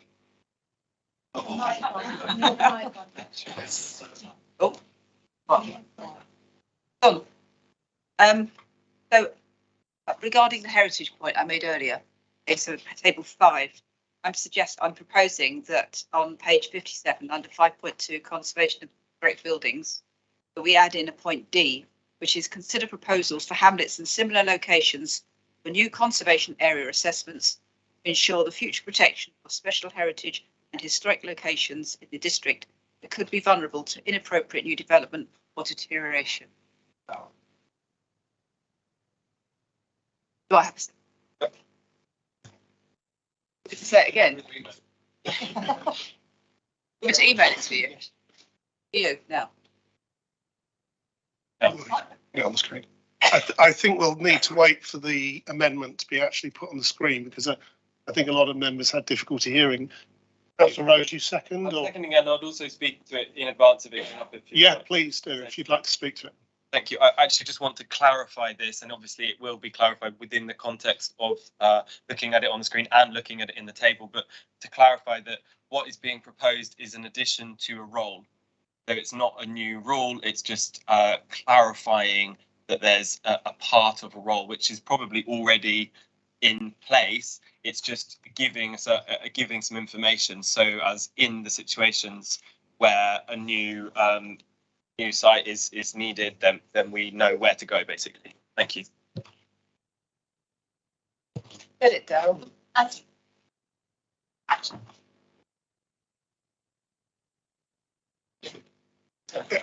Members, it's on page 57 if you're looking at referring to it. Councillor Foss. Turn your microphone. Can you put your microphone on? You're scrolling down looking for a page and you finally got to scroll about 3 further pages on the actual page you're looking at. They're not in sync. Is there not something that can be done about that? Because it does take time.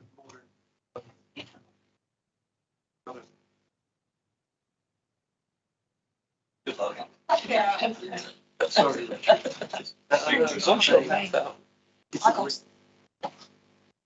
The end.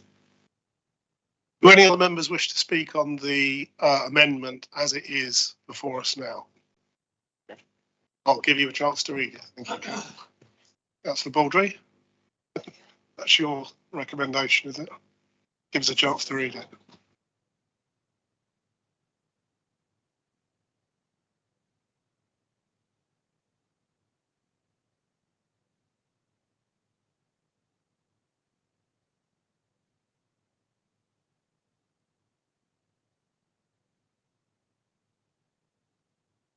Councillor Smurden. Yeah, so just a question.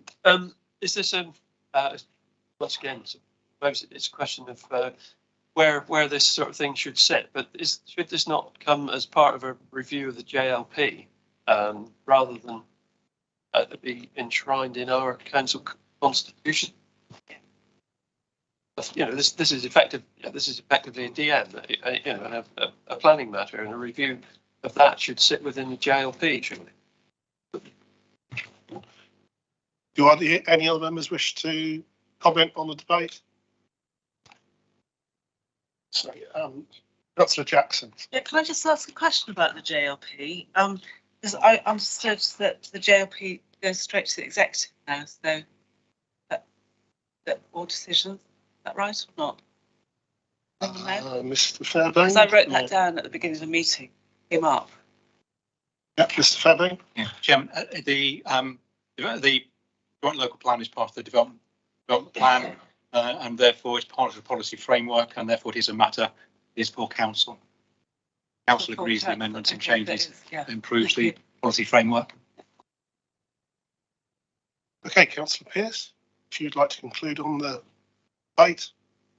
Yes, if I understand this rightly, and I hope I have got it right, Councillor Hodgson, I think we're mixing up planning policy here with the functions of officers. And so whilst I have some sympathy for what you're saying, I don't have a lot of sympathy for why you're saying it if I've understood the background to it right. But I think we can't put planning policy into officer function. So we've got to keep the two separate. So this is not something for the Constitution. And on that basis, I shan't be supporting it. So we move to the vote on this. All those in favour of the amendment as it is on the screen?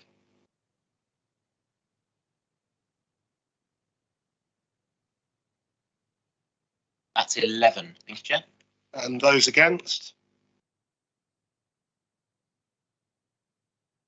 That's 16 against, thank you, Chair.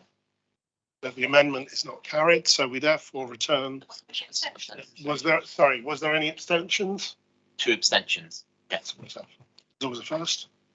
So we return to the vote on the substantive motion now, which we move to the debate on the substantive motion. It could still be debated. So are there any further members who would like to speak on the substantive motion? If not, then I would suggest we move to the vote. On the substantive motion, all those in favour?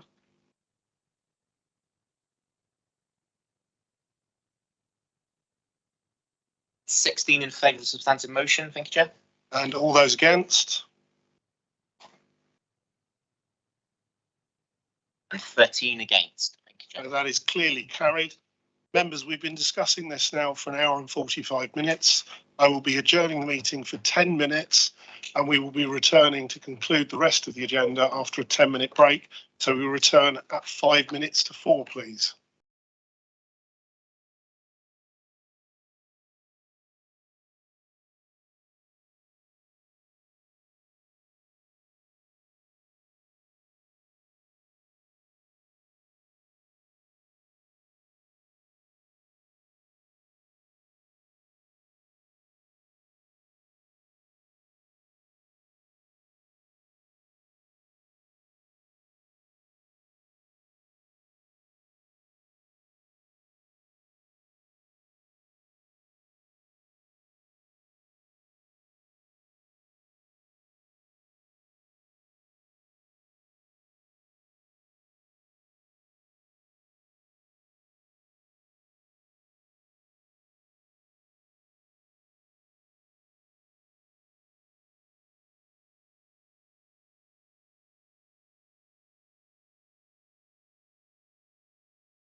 number 9, which is representation on political groups.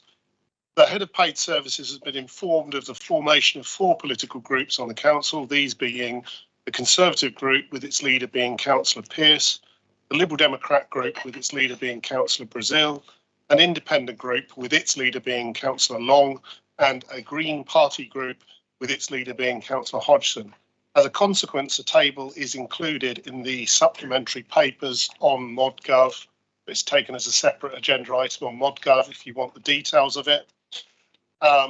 That makes the recommendation about the allocation of seats. So on agenda item number 9, we are looking at the allocation of seats to bodies of the council for the 2022-23 municipal year.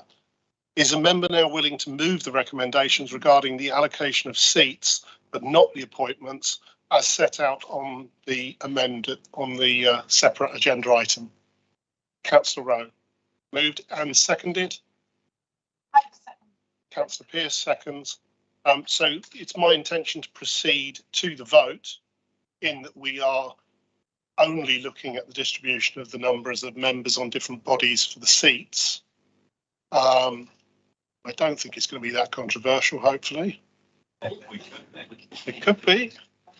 Would any member does any member wish to speak on that item? In which case I'll move to the vote. All those in favour of item number 9 as proposed?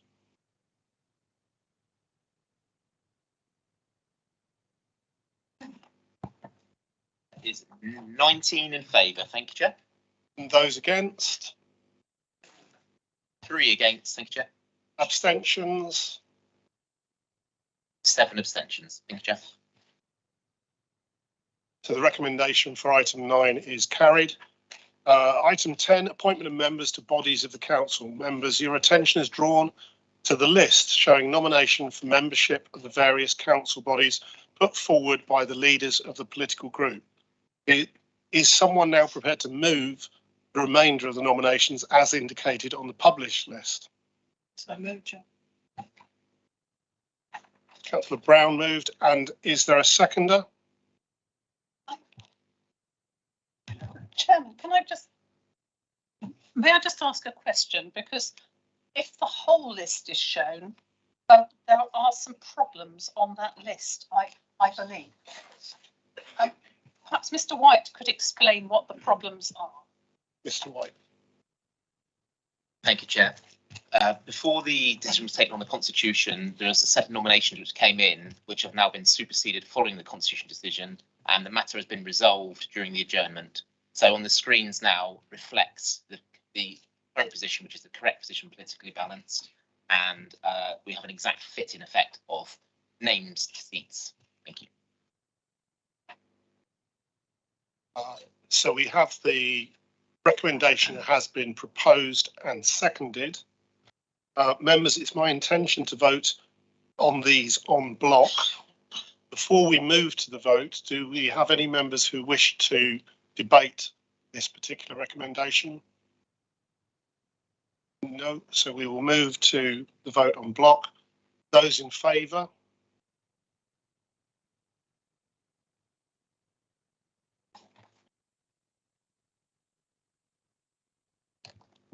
That's 28 in favour, thank you, Chair. Those against? None against, thank you. Any abstentions? 1 abstention, thank you, Chair. Members, your attention is now drawn to the rest of the list, and it is my intention to vote on these en bloc as well. Would someone please move acceptance of the nominees on the list as published?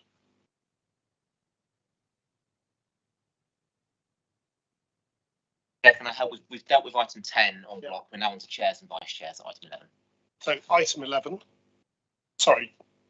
item 11, election of chairman and vice chairman of these bodies of the council.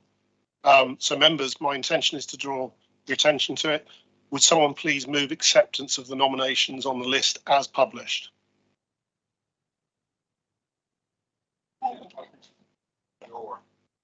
Chair, if the list is proposed and seconded, then we'll deal with the all next. But if the list is proposed and seconded, we will be dealing with the other issues. That's right. Proposed by Councillor Brown. Is there a seconder, please? Councillor Spencer. So we move to the vote. We're at the stage now, we've got 2 nominations for 1 position on the chair of the DM committee, which will need to be resolved first. Do members debate that particular issue, or do we just simply move to the vote? And the vote will not be taken by ballot, it will just be taken by an open vote. So the 2 nominations are Councillor Brazil and Councillor Foss. Councillor Baldry. You've just said without a ballot. Could I propose a third person for chair of DMC? Does there need to be a ballot?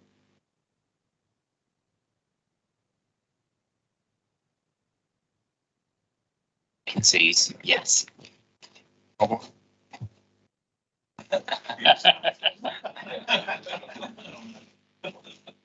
Councillor Hodgson. I don't know if it's appropriate, Chairman, but I would propose that actually we stay as we have been in the last 3 years, which is that Councillor Brazil remains at the chair and Councillor Foss remains as deputy chair. That is an amendment, isn't it? Mr. White? We've already got the nominee, 2 nominees for the position of DM committee chair being Councillor Brazil and Councillor Foss. So depending on the outcome of that vote, return nominations come forward, but as it stands, we have. If there are no other nominations for the position of chair of Development Management Committee, then we will move to the vote. And there are no other nominations.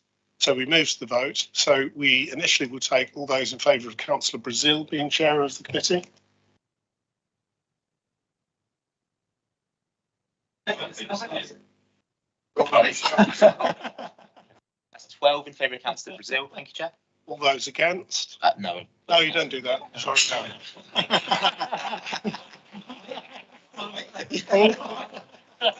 no.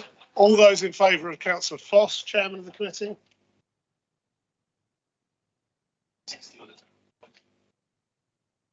That's 16 for Councillor Foss. We don't have abstentions, do we? Well, for the record, we'll have 1 abstention. Richard, apologies. That's 12. There's 12 for Councillor Brazil, 15 for Councillor Foss, with the 2 candidates both in abstention.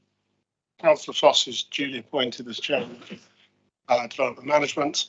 The issue that was raised by Councillor Hodgson, which is the position of vice chairman, would you like to come back on that, Councillor Hodgson? Thank you. Yes, if he's willing to accept it, I would propose that Councillor Brazil comes in as vice chair.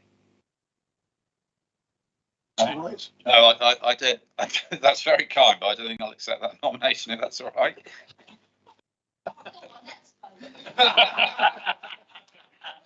I've had enough punishment for one day.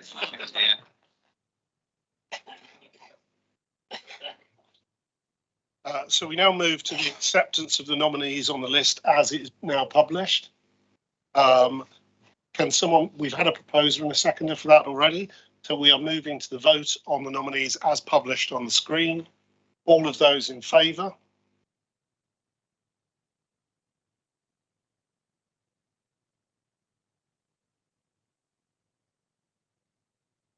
That's 28 for those on block. Thank you, Chair. And those against? None against. Any abstentions? And 1 abstention. Thank you. So we move to item agenda number 12, appointment of governing boards and panels. Paper has also been circulated showing the proposed list of governing boards, panels to which the council is being asked to appoint. Members are firstly asked to agree to the principle of these governing boards and panels being established as per the published list. We will then need separate votes on the proposed size of these boards, panels and the appointments. And therefore, is there a proposer for the groups to be established as indicated on the list? Councillor Brown proposes, seconded by Councillor Snowden.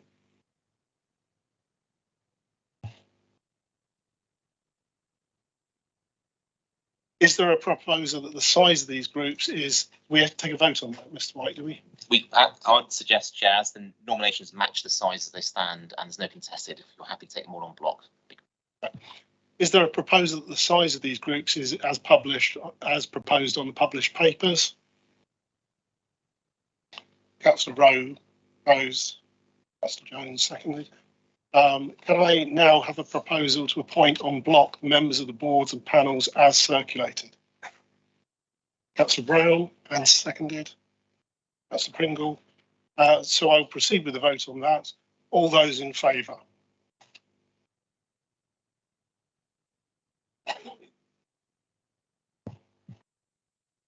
That's 28 in favour, thank you, Chair. And those against? Abstentions? With one abstention. Thank you, Chair. Agenda item number 13, appointment of representatives on outside bodies. I believe the leader wishes to introduce this report.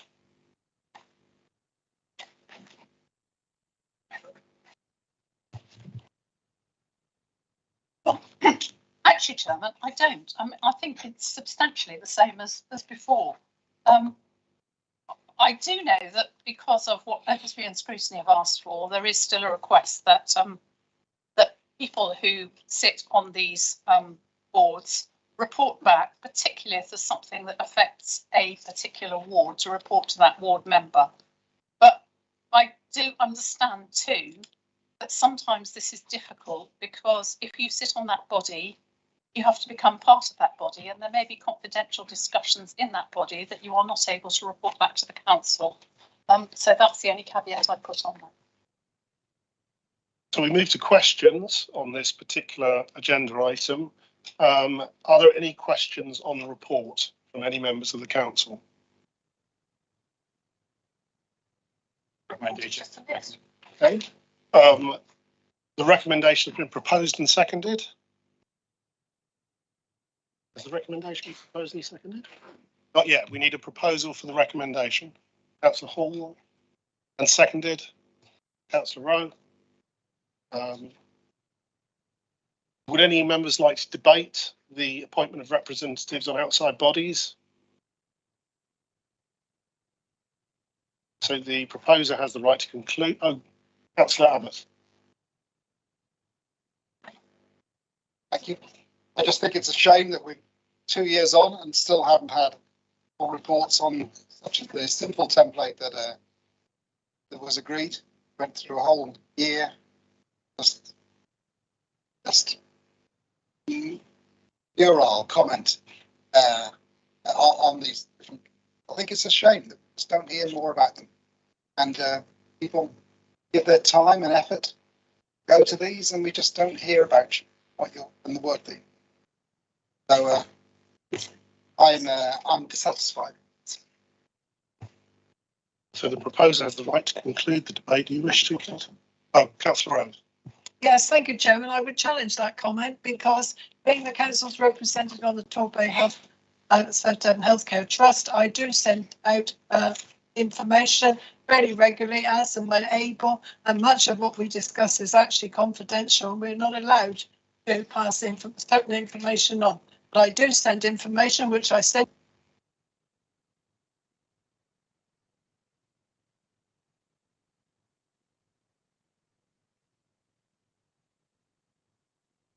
Can I just make an observation on Councillor Abbott's assessment? He may well be right looking backwards, but I actually would prefer to look forward. This is about getting this right, which was agreed previously, and it's about reinforcing.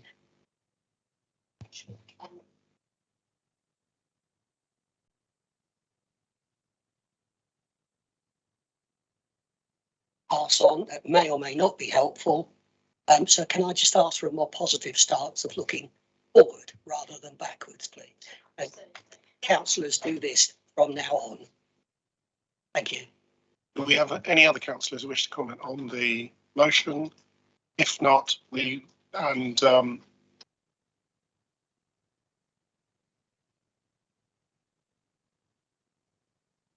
case we'll move to the vote. All those in favour?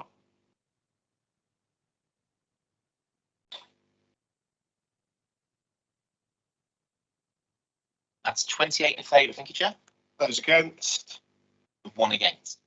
And no abstention. Correct. That concludes agenda item 13. Agenda item 14 is urgent business. There is one item of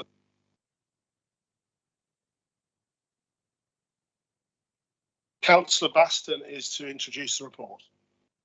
Thank you, Chairman. Members, the UK Seafood Fund Infrastructure Scheme is a £65 million grant funding facility open to bids of between £250,000 and £5 million.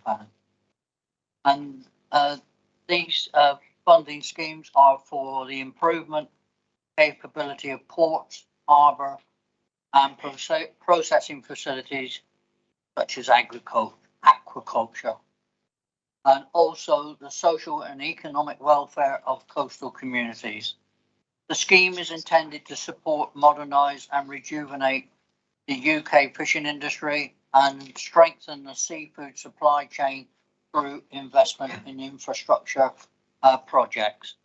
Officers have been working extremely hard on a bid for this scheme that will see the facilities at Batson Fish Quay redeveloped to provide increased capacity, fit for purpose facilities, a training room and a lower carbon footprint.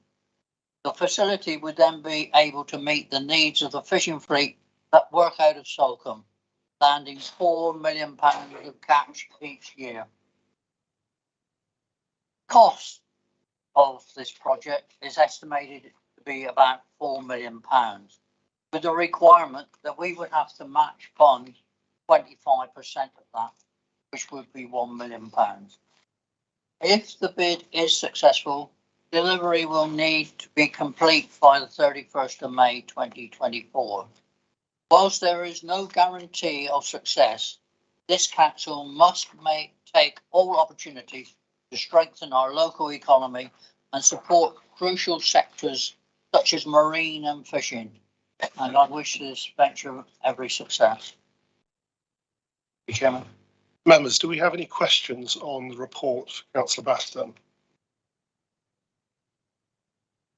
Yes, Councillor. Thank you. I would just like to ask questions about how this money is being spent, because one of the major environmental catastrophes is around fishing, and because of the way it has been managed, and it's not about it being fishing. Fishing can be done in very positive, forward-looking ways. But because of the way it has historically been done, it's one of the big ecological problems that we're facing in terms of huge amounts of plastic being dumped. There's also a massive issue around marine defence because of increased storm activity, potential sea level rising. This is just one of these things that, as it's historically been managed so poorly, it's a real issue. And if it was managed in a more intelligent way, we could actually be preparing for storm damage in the future and fishing in a way that isn't going to be having such disastrous ecological impacts. So I would be very interested to see how this money is being used and whether this is going to be fitting in with our climate declaration. Thank you. Councillor Brazil, would you like to put a question and then I'll come back to Councillor Baston? Well, it's not so much a question, it was a comment really about what Joseph has just said. Shell fishing is actually one of the most sustainable industries that we have. It's there's very little bycatch. There's no destruction of the seabed per se, and as such, you know, this is totally different from beam trawling or trawlers that drag along the bottom and plough up the seabed. So I appreciate what he's saying, and I think there's a lot of truth in what he said. Fisheries in Salcombe are for shellfish, and I think I'm confident in saying that they have an excellent record in respect of protection of the environment in which they fish. So whereas I take on board what he says, I very much hope that he'll be able to support this. Do any other councillors have a question regarding this at the moment, as opposed to a debate? Councillor Foss? Yeah, a question. I mean, it's alluding to what I only saw on television last night. Do you think there'll be any interest in the use of these lights in bottom of scallop fishing development in a more modern way than it was before? Would the money be going towards such a project? Councillor Baston. No, these funds are to reinvest in the facilities that we provide at Solcombe. It's not actually to do with the fishing itself. We're rebuilding the facilities, the storage facilities that they have there, and enhancing them with several other items as well, such as the training room, etc.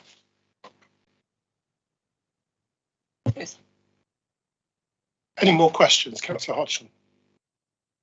Thank you. Yeah, I was just quickly flicking through actually earlier budgets, because I'm sure that we've actually done quite a lot of capital expenditure in the last few years in the budget to Solcombe.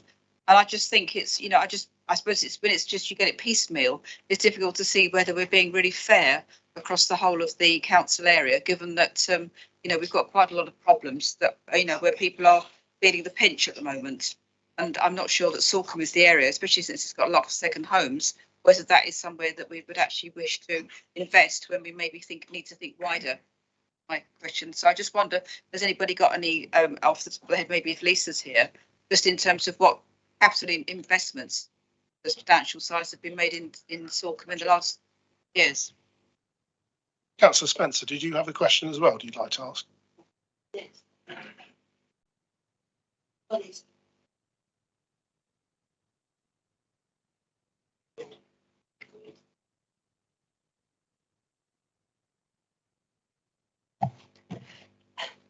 Right, if this money's being used to rebuild buildings, and they're going to end up with, you know, maybe state-of-the-art equipment and such like, can anybody tell us what changes the management will be making to embrace the new opportunities they might have because of these old buildings disappearing and the new buildings coming on stream? That's Baston.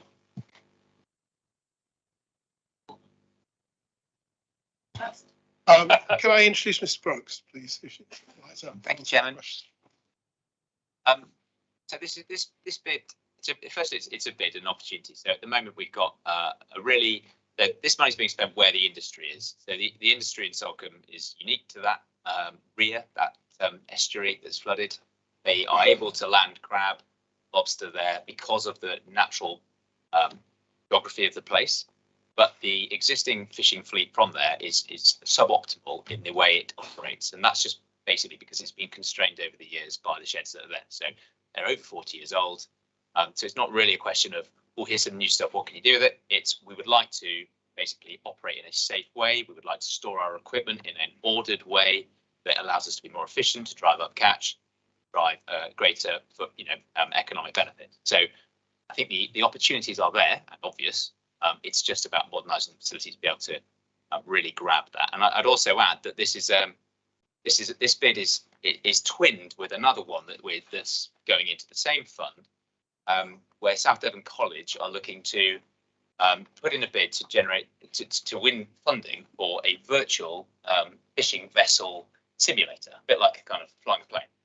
Only it's going to be for the types of vessels that operate around the south coast of Devon and the southwest, including the ones from Solcombe. So there is a skills piece, and that's why the point that Councillor Basto made about the training room, that it's about ensuring that these really key industries can operate safely, that we have a pipeline of people with the right skills to work in that industry safely, continue to bring forward, essentially what is really critical to Solcombe and for everybody that eats and enjoys crab and lobster. So I think this is a positive step on an opportunity that government have put out there and we are responding to. Jim. Do we have any other questions on the recommendation? If not, we need a proposer and seconder. Do we have a proposer for the recommendation? That's a lot, I think. I'll propose. I'll propose, yeah. Councillor Baston. That was a week ago. Sorry. No, it was only about 3 minutes ago, actually. No, I just asked what other expenditure had been invested in Solcombe in the last 2 or 3 years, which my memory serves me well. There has been actually quite substantial capital investment, and I just think that we need to make sure that we're being equitable across the South Hams. Yeah, that's what I just asked if maybe Lisa. This is Mr. Brooke mentioned about South Devon Academy, right? They've now set up this Marine Academy at Doss on Dart. And I went to the opening and Councillor Brazil did it. And they're really trying to pour money into educating those in the industry all over the South Hams. It's not just Salcombe or the Dart. And it's the same with this investment. This would be for the fishing industry around the coast of the South Hams, not just for Salcombe. Mr. Bates, would you like to? Thank you, Chairman. I think we might be slightly losing track of things. The investments that have gone into Batson Creek have been to improve the harbour office facilities, which is the key requirement for our accounts, and to create workshop spaces which are to sustain the marine sector industries, which are based but clearly are of benefit to the whole of the coastal economy. And this is the same. This bid would be for the benefit of the whole of the coastal economy of South Hams. So whilst it might be located at Salcombe, it's actually for the whole of that area. So I hope that helps, Justin, in terms of an answer to your question. I have to say, I don't understand the reticence, because if we do get this grant, this is a major good news story for the area. It may well be based in Salcombe, but as I already mentioned, it has connections with the crab that's landed on the Dart and the South Devon Academy and their Marine Academy. So I don't fully understand the reticence. Mrs. Buckle, did you want to comment? I noticed at one point you wanted to make a comment. No? Okay, we have the recommendation as a proposer from Councillor Baston and seconded by Councillor Long. Councillor Brazil. Yeah, thank you, Chairman. I just want to try and reassure Jackie, really, is that this would be the third project that's happening in Salcombe. The first was the Salcombe Harbour Workshop, which we are borrowing money for and being invested.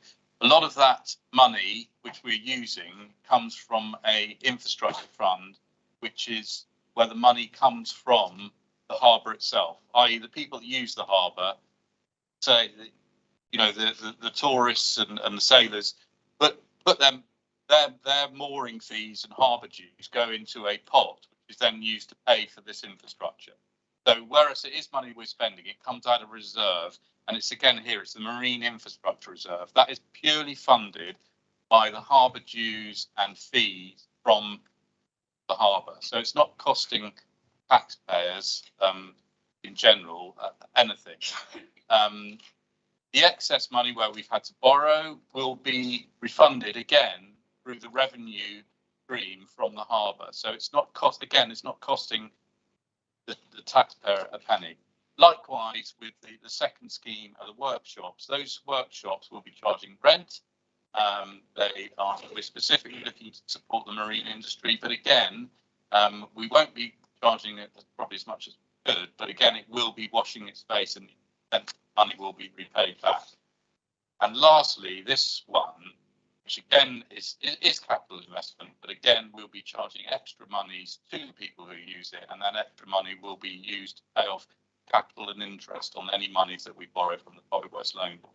So whereas it is investment, it's not at a cost to anyone else. This money will be paid back by Salcombe Harbour and the users of the harbour. Councillor Brown. Thank you, Chairman. Yes, I having heard what everybody has said, and I spoke to Mr. Brooke extensively earlier on in the week about this opportunity, particularly as a member of Salcombe Harbour Board. Obviously, we know this isn't guaranteed. It is a very good chance to see, and if it pays off, it has obviously a brilliant effect for Salcombe, as Councillor Baston said, Dartmouth and surrounding area, and the opportunity to do it with South Devon College as well strikes me a very good one. So I'm very happy. Councillor Pearce. Yes, thank you, Chairman. This is a really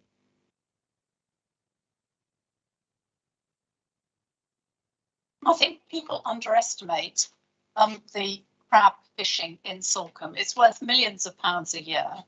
And there are HGVs down there on the quay taking the crab away to Europe twice a week now. And one of the reasons, fortunately, we haven't had any problems exporting since Brexit is because the Portuguese lorries come over and take the crab away. So they don't seem to have.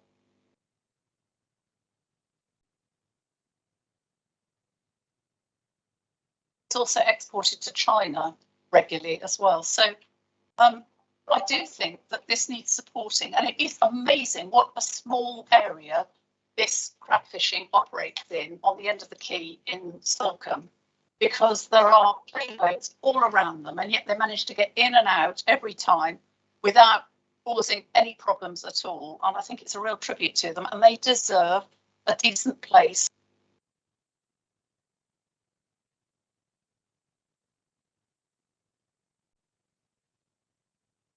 Need replacing. And what Councillor Brazil has said about the money is fact. They will be charged more rent, but not more. We're not putting the rents up. It's because there will be more floor space, and they've asked for that, and that's why the rents will be going up. But it will be sufficient to wash its face. Do we have any other members who wish to comment in the debate? Councillor Spurdle. Yes, I'd also like to support this. You probably can guess that I probably haven't got that much of a maritime background. I mean, the dark goes a hell of a long way rapper. And I can, and in terms of Salcombe, I can actually get to Taunton in the same time that it takes me to get to Salcombe, especially when the traffic's bad. But I do recognise the fact that fishing and farming are two of the core industries in the South Ham, and farming is also dangerous.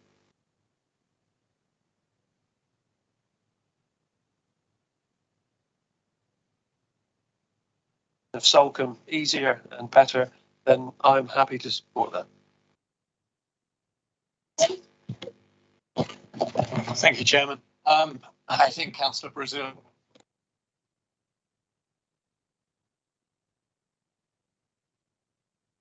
is a very clear investment to increase the efficiency and the sustainability of a very vital industry, not just for Salcombe, but for the whole of South Devon and the wider area. And the sustainability of the South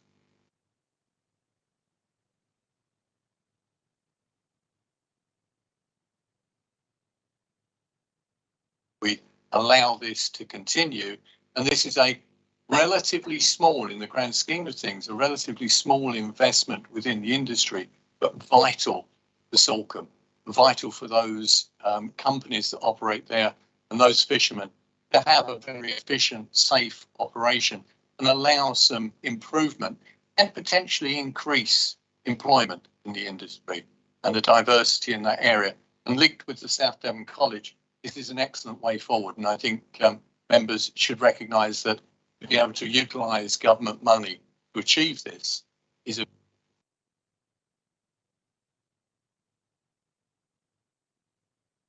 Do any other members wish to speak? If not, we'll move to the vote on the recommendation as it stands. All those in favour of the recommendation?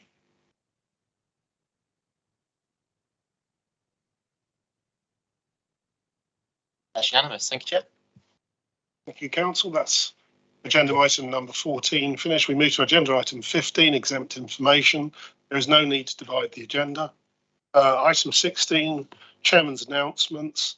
I'd like to give Councillor Foss an opportunity to speak on any engagements he has attended during the preceding year. I've nothing further to say, Chairman. Thank you. Agenda item number 17, report of bodies. To receive the reports from the different bodies, starting with the Audit Committee, which is myself as Chairman of the Audit Committee. So I propose the minutes of the Audit Committee, pages 151 to 156. Do I have a seconder? Yep. Councillor Taylor.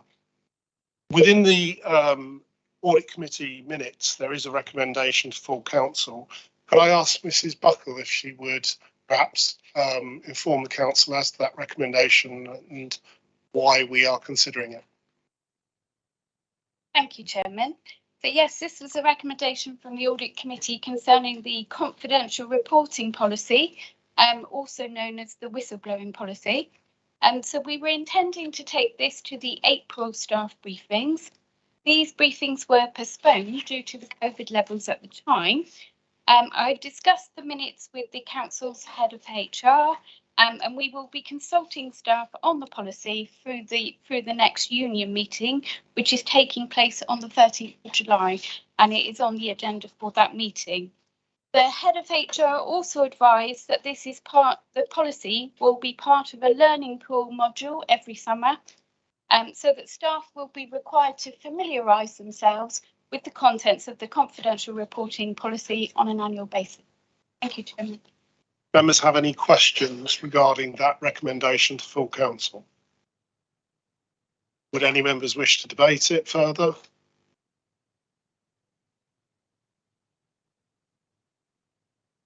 If not, I'll move to the vote to accept the recommendation. All those in favour?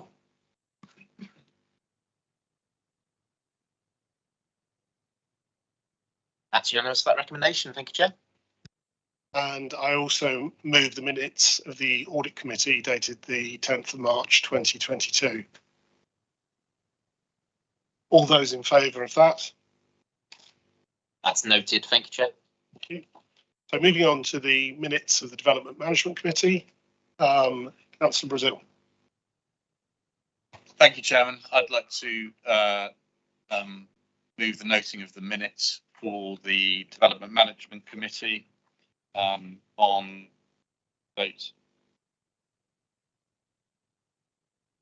16th of March. Thank you very much. So moved, Chair. All those in favour? That's clearly noted. Thank you, Chair. Overview and Scrutiny Committee, dated 17th of March 2022. Councillor Birch. Move the minutes of the Overview and Scrutiny held on the 17th of March 2022, pages 165 to 170. All those in favour? That's noted. Thank you, Chair. Special Executive, Councillor Pearce. Yes, I present the minutes of this meeting for noting, and also that we don't need to consider the recommendation to council because it was dealt with by a special council that afternoon. Are those in favour? That's noted. Thank you, Chair.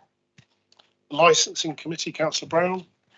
Thank you, Chairman. I present the minutes of the meeting of the Licensing Committee held here at Fullerton, 31st of March on pages 173 and 174. Noting, just to add to that, that there's nothing to move, but following the licensing, there have been representations made by the trade body and thus the Licensing Committee again next week to those representations. Thank you. All those in favour? It's clearly noted. Thank you, Chair. Item F, the Executive Committee, Councillor Pearce.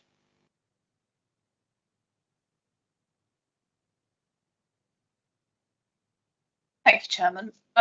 Yes, I present these minutes for noting, but there is a recommendation at the bottom of page 179 that council be recommended to delegate authority to the Section 151 officer in consultation with the leader of the council and the executive member of finance to approve and agree the lending terms to Fusion Leisure for a loan of up to £500,000 for solar panel installation across the leisure centres, and to update the council's capital strategy, investment strategy and treasury management strategy accordingly. Do members have any questions on that recommendation?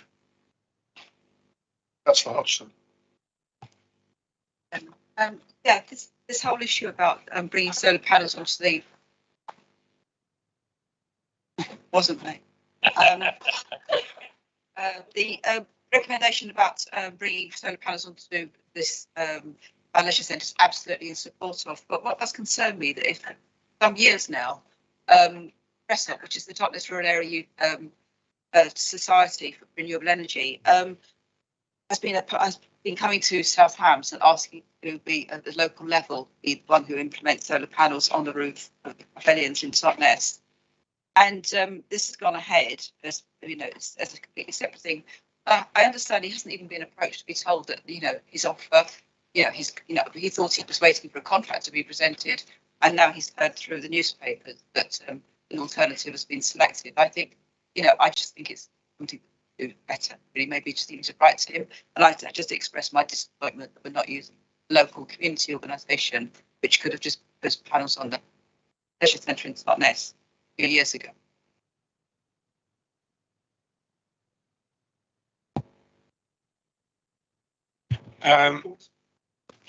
Thank you, Councillor Hodgson, for your comments.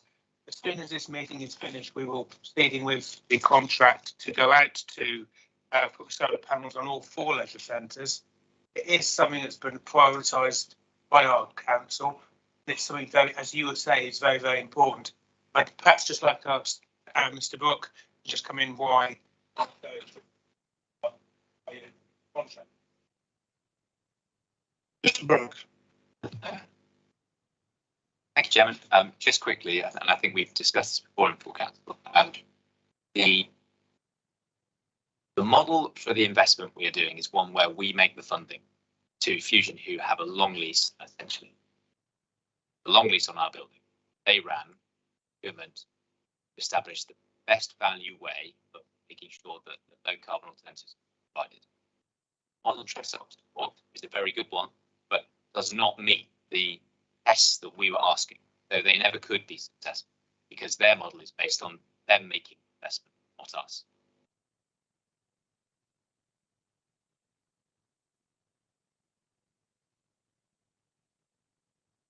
It is commendable, but it doesn't meet the test we are asking. That's why they were unable to make that happen. Do members have any other questions regarding it? That's all right. Thank you. I would just.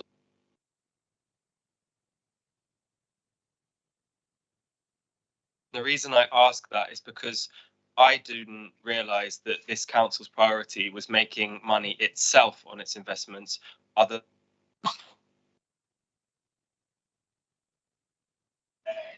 that support our policies, our climate change agenda. If we can support local communities to be acting independently of us, we are thereby fulfilling our obligations through that agenda. So why is it more important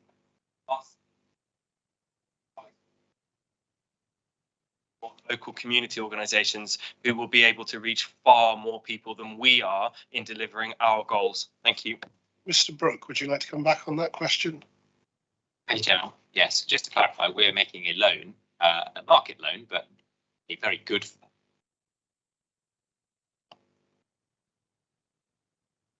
making exercise. This is a way of facilitating investment in our buildings, bearing in mind our buildings are leased by Fusion, who operate them. Just for clarity, Tressop make money. They are a commercial entity. So even if we were going to go down a different path, which we haven't done, we would have to tender it, and Tressop may or may not have been successful. So we are providing a lower cost option here. Thank you, Chairman. Do members have any other questions on the recommendation? The recommendation has been moved, I believe. Has been moved and seconded. We move to the debate. Do members have any? Would members like to? Any members like to debate the recommendation further? If yes, Councillor Baldry. Just briefly, Chairman, I am going to vote against, but the reasons I'm going to vote against, we need to move into part 2, so I'll just put up my hand. Okay. Councillor Pearce, do you wish to come back on this as person who proposed the recommendation? No, I don't, because it's already been debated at the executive and any members who were there, including members who are not members of the executive. So we shall move to the vote. Those in favour of the recommendation as on the screen.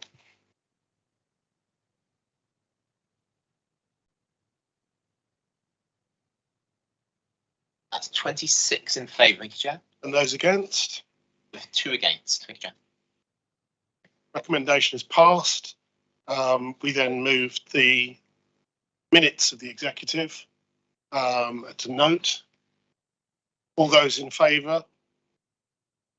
Those duly noted, thank you, Chair. Thank you. So we then move on to item G, the Development Management Committee, which will be presented by Councillor Brazil. They are as a separate item, I believe, on ModGov that was put forward. So I pass over to Julian Brazil, Councillor Brazil, to present the minutes of that executive meeting on the 13th of April 22. Thank you very much, Chairman. Happy to present for noting the minutes of the meeting on the 13th of April. So moved, Chairman. Those in favour? That's clearly noted, thank you, Chair. Item Development Management H, Overview and Scrutiny Committee, be Councillor Birch. I present the minutes of the meeting of open scrutiny on the 21st of April 2022, and noting on pages 27 to 32, there are 2 recommendations. First recommendation is on page 30, which learns as a recommendation to full council to ratify the appointment of George Barracott, Trevor Gherkin and Peter Borden as independent person from the annual meeting today to the annual meeting May 2023. The minutes set out the reasons for this recommendation. So I move the recommendation. Do members have any questions? Councillor Rowe. Yes, Chairman. It says 2018 on the screen. Does it mean 2018? Yeah. Because I thought that. All right, but I thought Councillor Birch said 2000 from this meeting, That 2022. should be May 3rd, 2019. Yeah, sorry. Any further questions from members? Do we have a proposer for the recommendation? We have a proposer, Councillor Birch, seconded Councillor Baldry. Do any members wish to debate the recommendation any further? If not, we'll move to the vote. Those in favour?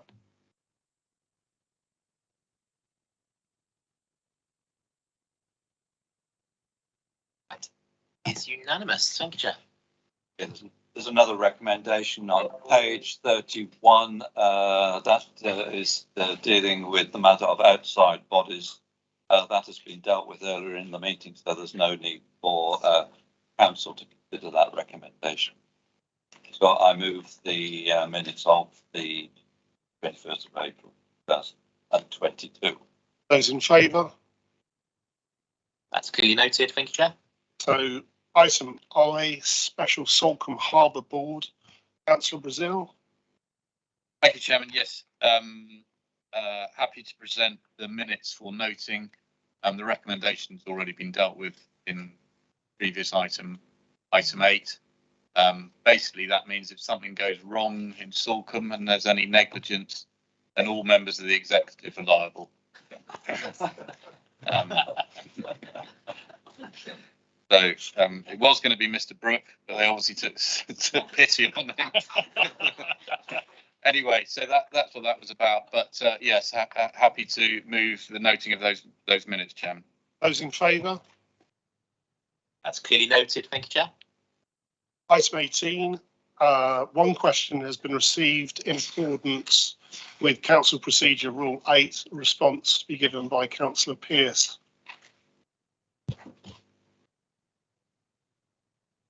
Development in Devonport. So let's move on to answering the question now. I do note with interest that the councillor asking the question vigorously opposed the delivery of 36 affordable houses in Dartington at the last Development Management Committee. By a very conservative with a small c estimate, that represents an investment of at least £5 million of affordable housing that she would have seen prevented. Does she believe there's a housing crisis or not? I'm pleased to say that the development management is or otherwise. Furthermore, it's overly simplistic to suggest that we must do one over the other, that is, investing in affordable housing rather than in supporting employment and regeneration. The Council's corporate strategy, Better Lives for All, is clear that we want to see more affordable houses, more jobs.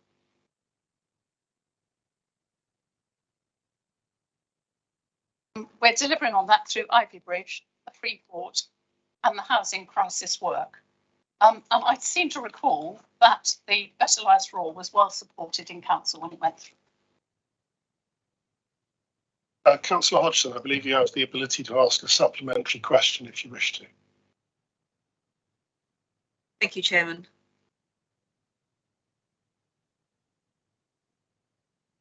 £10 million to help ease housing crisis in Torbay. But it's not us. And my supplementary question is, considerable funds are being borrowed in the name of our local residents, and in particular, serious difficulties many of them have regarding housing and rapidly rising costs of living, and that the impact of repayment and any debts incurred will impact directly on them. Would it not have been reasonable for them to expect to have been consulted in advance of these proposals?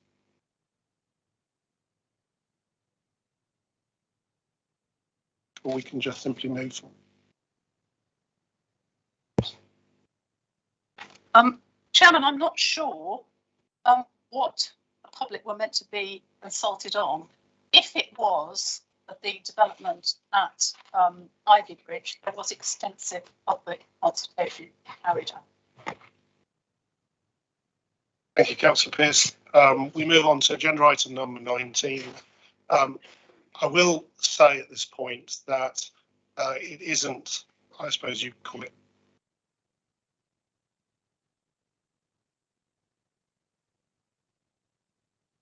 so we will be taking these motions. However, because of the time of day when it is almost 5 o'clock, and because of that normal etiquette, I will be limiting it to the 45-minute normal amount of time for debate on this, so that members can head off hopefully slightly sooner. There are two motions that have been received. Motion one has been put forward by, and I would ask Councillor Abbott to simply move this motion as outlined on the screen at this moment. And I would invite Councillor Birch to second the motion, and then Councillor Abbott to introduce the motion. Thank you.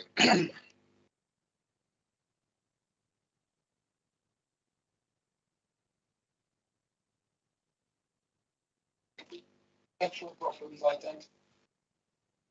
The initial proposal included ideas for a drive-through takeaway and a riverside pub. Excuse me. And they were morphed into a questionnaire which offered the residents of Ivy Bridge and the surrounding villages an opportunity to shop at a local discount supermarket. However, options, opportunities and challenges were not fully explained. I didn't see the problems then, but at the last council, I gave due notice that despite a statement in item 10, appendix A, paragraph 2.6, I saw no validity in the claim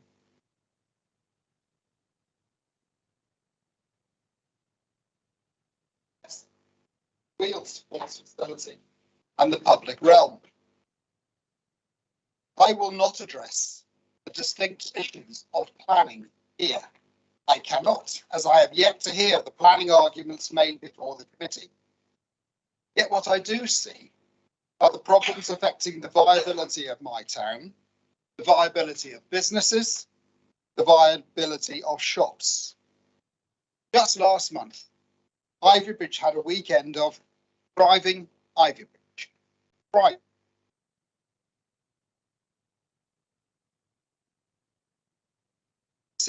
And a solid footfall.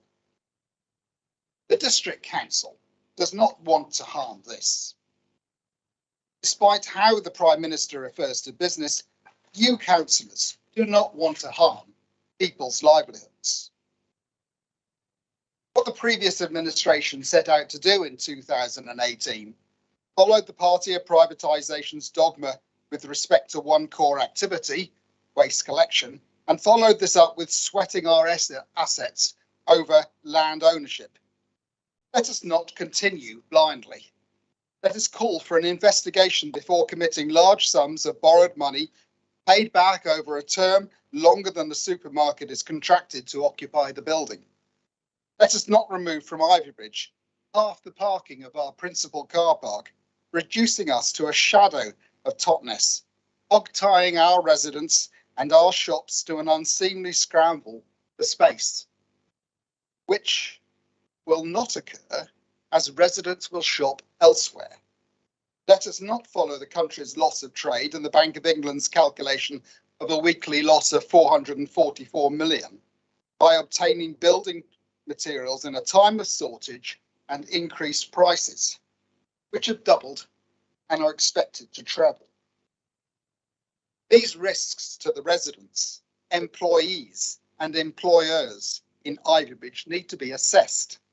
The financial and construction market should be assessed.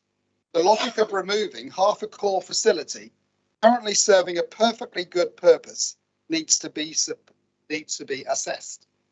Please support this motion. Councillor Birch, you wish to speak now or reserve it until later in the debate? Reserve it until later.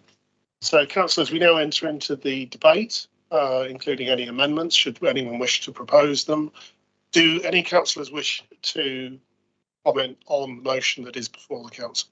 Councillor Hodgson. Like Councillor Abbott, I'm on the planning committee, so I won't be referring to anything regarding the planning. But just to say, in terms of the comments that were made in response to my earlier question, I have actually received a fair amount of correspondence. We're extremely concerned. I think those letters are probably only gone to the planning committee, so I'm raising that so that we're perhaps aware of correspondence that we haven't all had. But nevertheless, it is a big concern, particularly around the points that Councillor Abbott has raised. I will be supporting the motion. Councillor Hopwood. Thank you, Chairman. I don't know where this fits into the motion, but I'm disappointed, Councillor Abbott, because you did support this scheme from the beginning, and I still have to make up my mind whether I support the scheme or not. The financials still need to be looked at, so I am in no way convinced or not that the scheme is a good idea. If the financials don't stack up, but we need to look at them. However, I am really disappointed that things like parking are residents of Ivybridge are being misled by things like parking. Of course, a district council isn't going to put a scheme forward without thinking about where shoppers would park in the interim period of the build. This is being worked up at the moment. I don't think we've been brilliant in our comms over this, and I think we need to address that, and I hope that we can do that over the next week. People are working on this, but I believe we need to put out some factually correct information to counteract the incorrect information that is going through the papers and through social media about Aldi. But more important than that, we are in the middle of a cost of living crisis. This country is struggling. Children are going without their meals. Parents are going without meals to feed their children. Aldi is a supermarket that can go towards helping these people because their prices are lower. The people that go to Aldi will go over the bridge and go and have a walk around Ivybridge. They will bring, I really believe they'll bring more visitors into Ivybridge Centre. But it's so important to remember that the food crisis we have, these supermarkets offer a cheaper alternative whilst being of quality food, so people can afford to put food on the table. And unfortunately, it is only the antis that we hear about because someone might not want to say they shop in Aldi or Lidl. I don't know why, because there's nothing wrong with shopping in Aldi or Lidl, but some people might not want to go on social media and say, I'm struggling. I welcome Aldi and Lidl, because they might be a little bit embarrassed that they're struggling and not want others to know. but there are people who really want it. And it's a shame that also the neighbourhood plan for Ivy Bridge that was voted through 2 years ago, I think, and was worked up 4 years ago, was worked up by Ivy Bridge Town Council at the time. And the neighbourhood plan for Ivy Bridge clearly states that new facilities will be welcome in Ivy Bridge to support the main town, and no out of town facilities will be supported.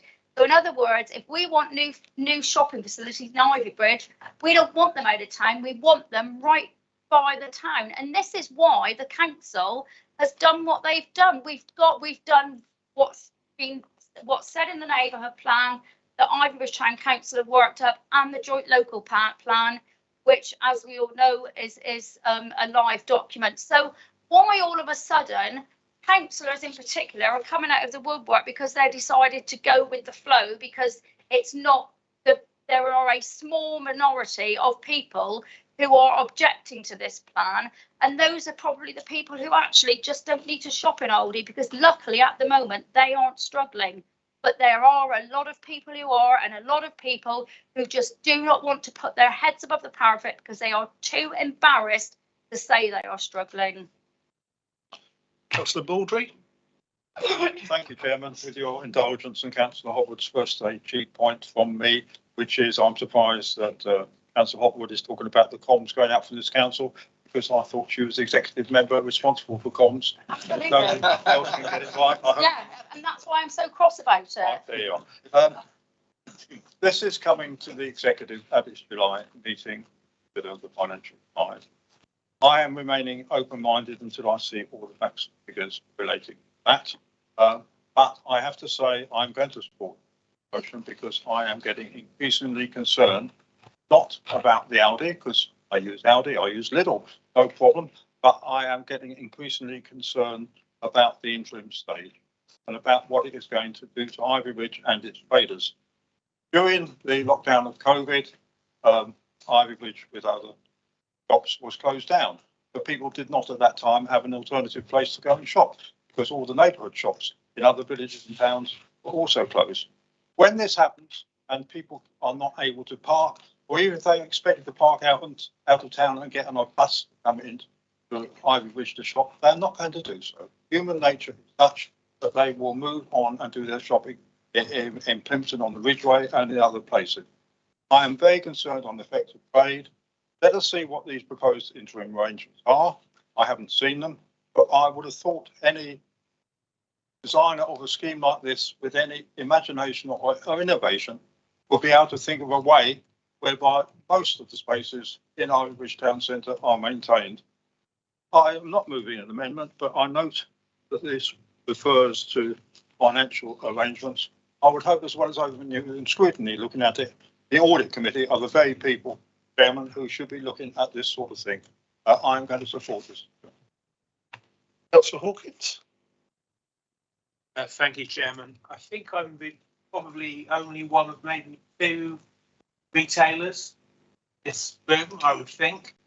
I've been a retailer all my life, and I'm not a wealthy farmer. I'm not a wealthy accountant. Wealthy retailer. I'm a retailer, mere retailer.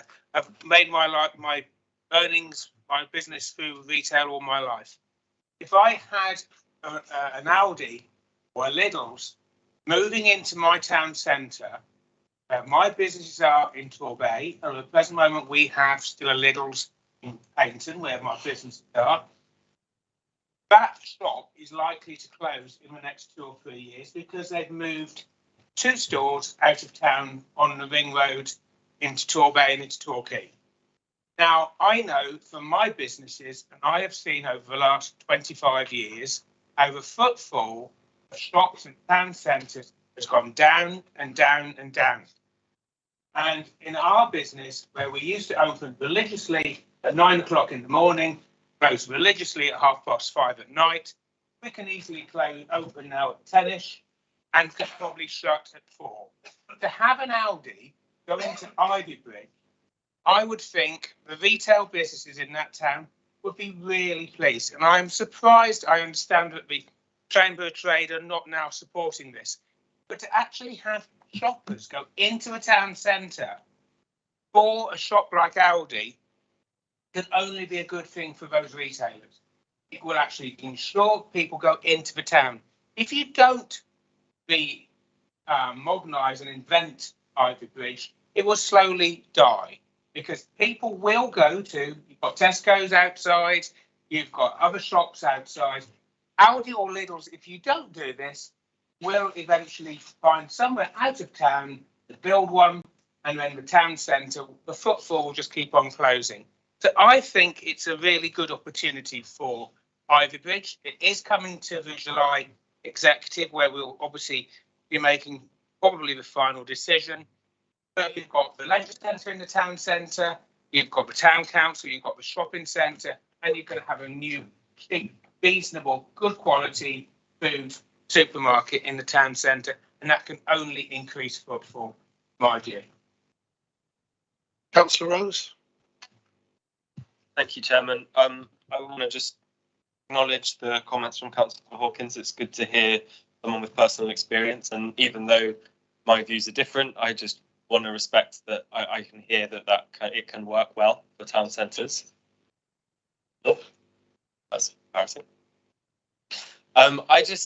For me, I feel like it's really easy when creating consultations to lead people, and it's very easy to not, we don't provide the information, the full information during a consultation because lots of the information is emergent. We don't know exactly the impact of what we're going to be doing, and sometimes until later in the process when we're working it out.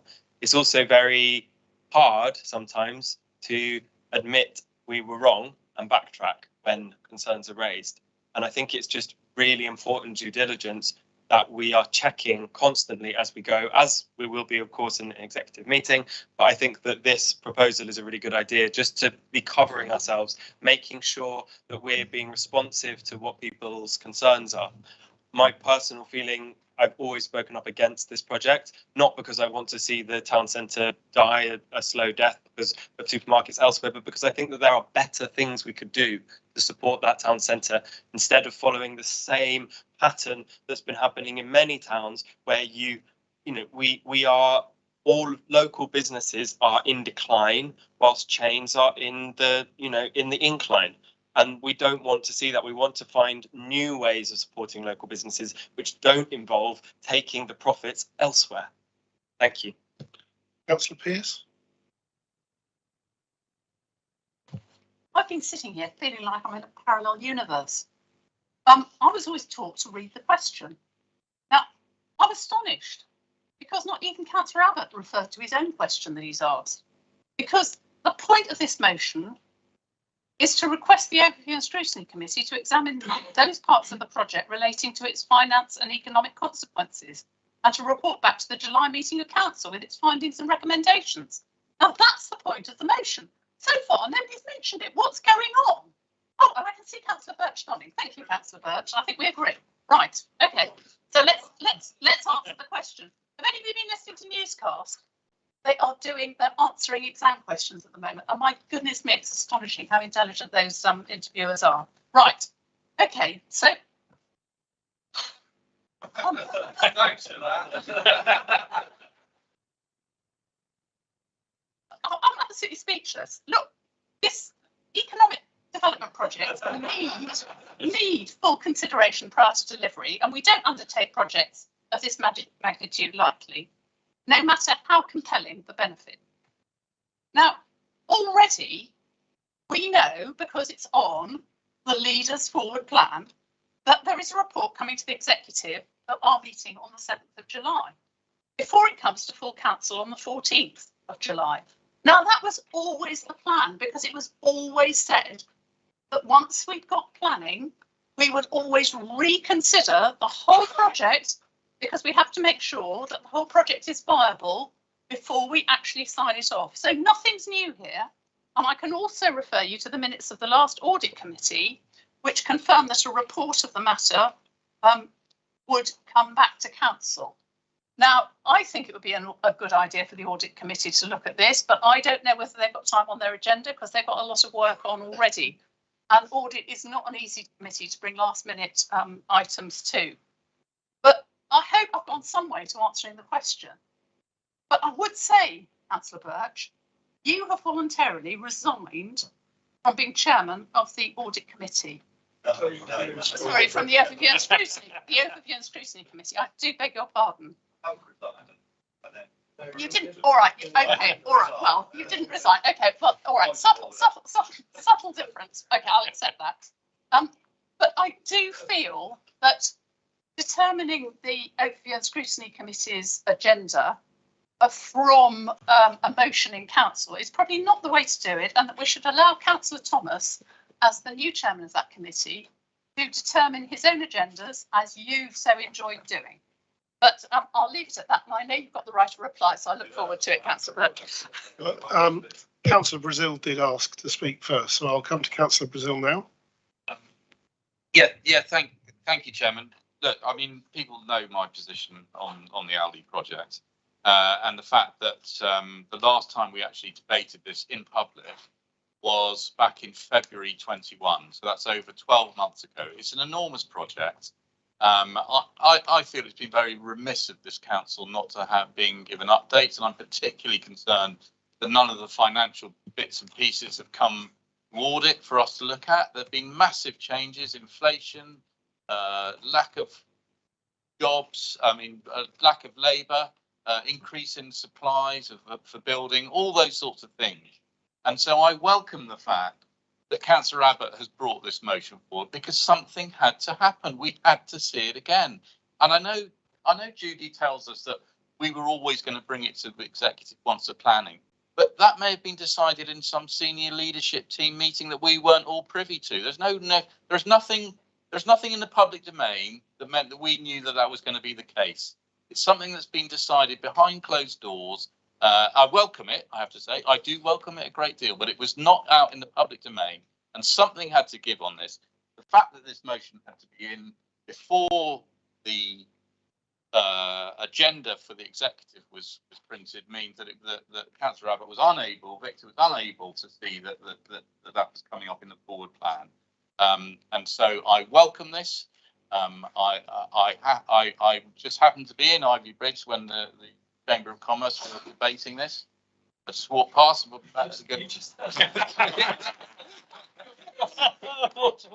Anyway, and can I assure you, and I respect what Jonathan says a lot about retail, but they were absolutely adamant that Ivy Bridge is regenerating itself. They're very happy with the way things are going, and in the end, they're the ones that are taking the biggest risk here, in the sense that if they stop it and it doesn't happen and Ivy Bridge goes to the wall, they'll go to the wall. It's their livelihoods that are going to be taken. So, I think we should listen to them loud and clear, and I hope that will come out of the Overview and Scrutiny Committee. I'll definitely be supporting it. Thank you. Councillor Smurden. Yep. Thank you, Chairman. I mean, as I understand it, there was absolute extensive consultation, prior to the council, looking at this project and embarking on this project, and the outcome of that consultation within the people of Ivy Bridge was that it was supported. Otherwise, the council would not have gone ahead with regard to it, and I cannot believe that support has ebbed away. What I would say, and also with regard to the Totnes members, there's various Facebook groups and social media forums relating to Totnes, and one of the main messages that comes out of that is the fact how people bemoan the loss of the co-op supermarket in Totnes and how much they wish that there was another supermarket in Totnes. So maybe if it doesn't go ahead in Ivy Bridge, perhaps we better go ahead in Totnes, because it's fairly obvious that people want it. Yeah, I bet you would. Do any other members wish to comment on the debate before we move to Councillor Birch and Councillor Abbott's right to reply and conclude? If not, Councillor Birch. Yeah, thank you. I think it's very important. I think Councillor Pearce made the point that this is not a debate about whether or not Aldi should continue. What it is, the motion is calling for this council to request overview and scrutiny examine those parts of the project relating to its finance and economic consequence. And picking up the point that was made by Councillor Pearce a moment ago, our new constitution provides powers for the council to request overview and scrutiny to examine such things as this. So this, all we're doing is building on the constitution that you passed earlier. So let's make it work. So we need to remember this is not a debate about whether or not the project should go ahead. I think there's some key facts that we need to be aware of, in that the new constitution at the beginning says, and I quote, the Overview and Scrutiny Committee plays an important role in reviewing and scrutinising the council's policies, budget and service delivery. That's what it's there for. And it's this matter, this project has not been to overview and scrutiny before. And I think now is the time to ask that committee to come back with its findings and recommendations to the full council. The other point too, which is important, I asked Mrs. Buckle just to provide me with some information as the cost to date on the project, and the costs that this council has incurred in respect of the project to date is just around about £400,000. So there's still a lot of money to be spent, still over £8.5 million to be spent by this council. So there's a lot ahead of us, and I think it's important that the Overview and Scrutiny Committee look at this project, do what they are required to do, concentrate on its finance and economic consequences, and come back to the council with its findings and recommendations. Now, the motion makes reference to there being concerns, and Councillor Brazil made reference to a meeting of the Chamber of Commerce last Friday evening, and I've received a very reliable report on that meeting, and I'm just quoting from one or two items within the report. And this is the report of the concerns, the real concerns of the Ivybridge Chamber of Commerce. It said they unanimously voted to oppose the current scheme. They say in support, the town is already regenerating. They say there are usually several empty shops in the centre. There's only one today. The report says that the traders have a very real fear that this encouraging momentum behind the current local economy could easily be disrupted and dissipate due to the sudden and drastic loss of town centre parking during the construction phase. And then it goes on with these concerns. So there are real concerns out there as to this project. And I think we need to respect not only the traders in Ivybridge, but we need to show them that we are going to address their concerns. We're going to look into this. And the right way to do it, in my view, is through the overview and scrutiny, coming back to the council, and then we see what the committee has to say, and then we as a council can debate that and decide where we go. So it's not about for or against, it's about showing the people of Ivybridge and the surrounds that we are taking on board their concerns and that we're going to look into them. This is all it is. So I hope you could support the motion. Thank you. So, Councillor Abbott, as the proposer of the original motion, you do have a right to reply at the close of the debate. Thank you. It's interesting to hear Councillor Birch state in detail the motion referred to Councillor Pearce as not having been addressed at the beginning. I actually assumed you would have read it. There are only two motions, and I would have assumed that you would have listened to the arguments that came out in support of us having another look. Concerns of the local businesses are real and they're vocal, and you could spend just a short time in this town. You will hear people say about their concerns on this, and it's not about it. It's not about shopping in a German. I find some of those comments at the beginning objectionable. What we have is a store which has to be built which will take away parking for 6 months, stopping the shopping going on in the main town, and after that, removing half of the parking spaces from permanent use because they were dedicated to one particular store.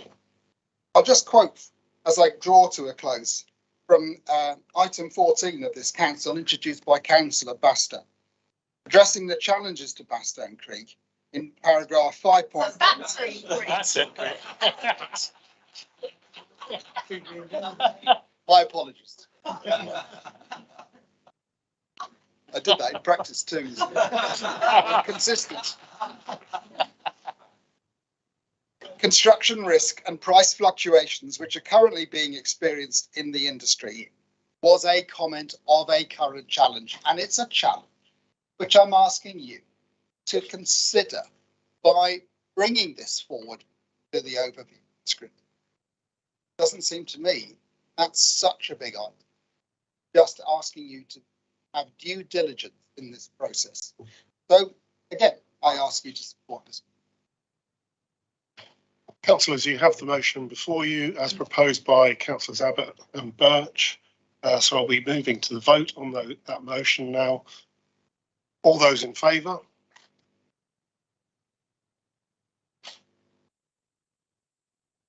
That's 12 in favour. Thank you, Chair. And those against?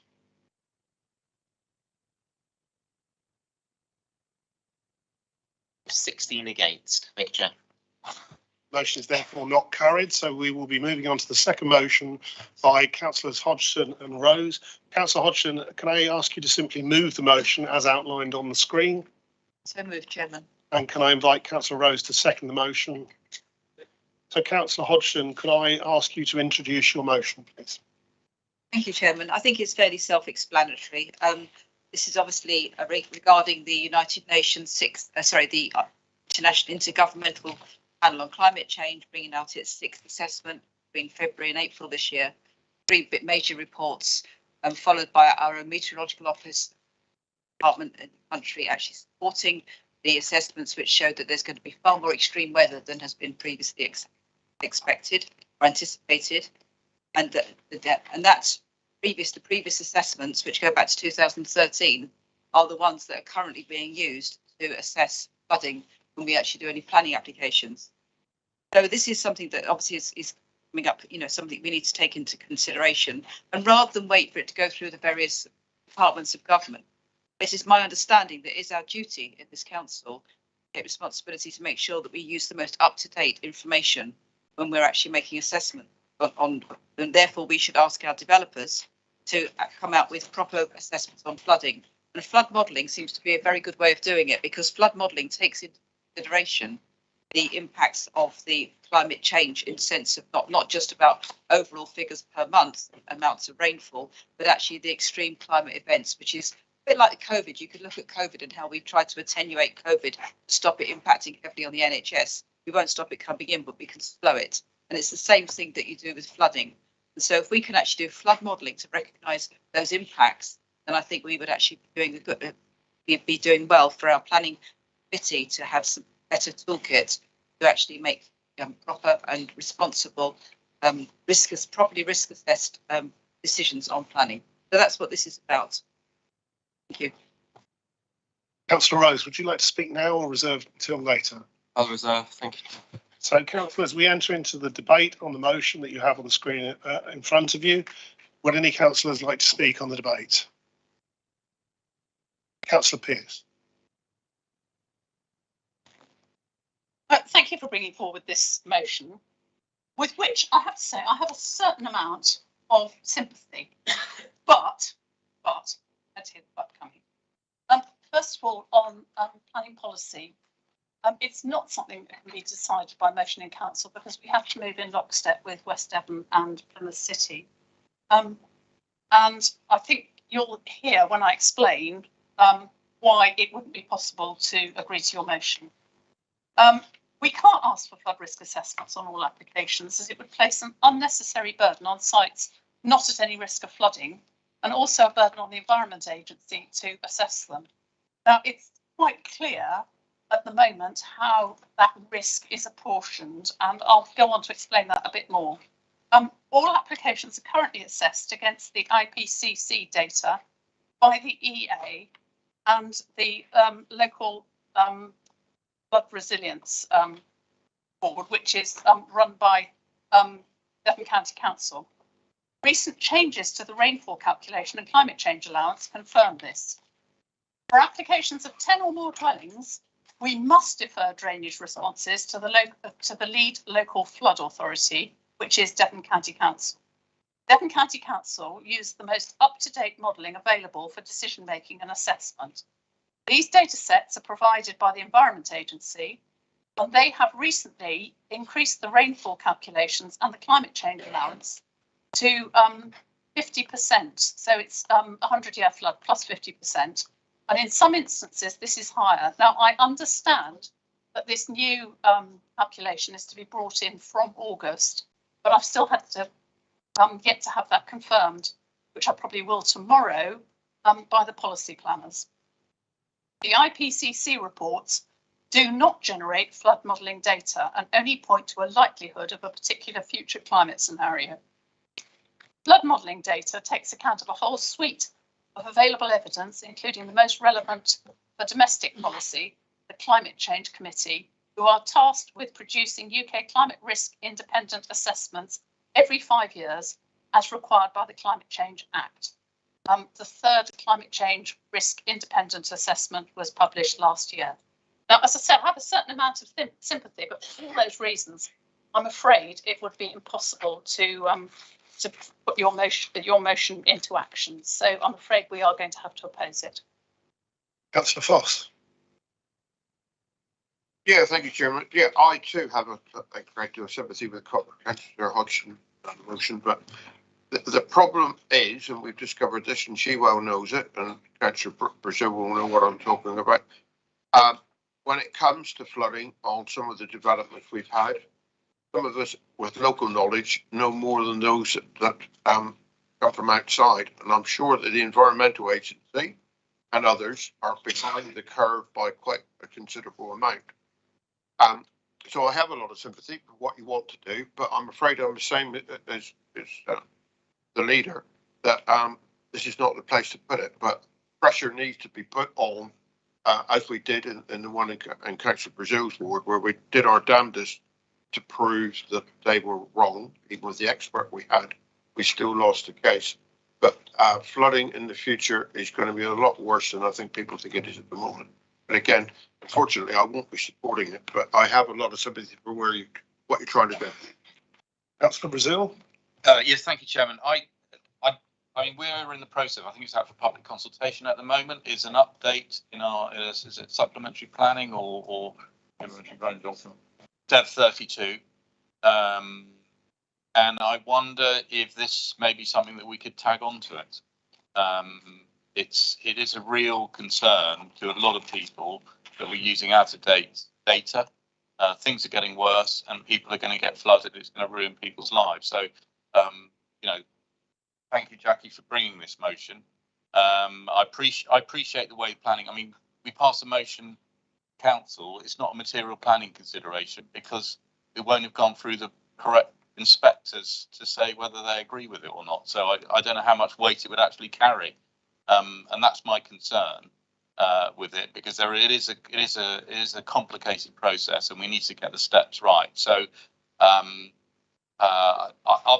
will support it because I agree with the sentiments to it, but I'm not quite sure it's the right process. But I wonder if it might be something that was brought through in the Dev 32 update. Thank you. Do any other members wish to comment before I go back to Councillor Rose and Hodgson?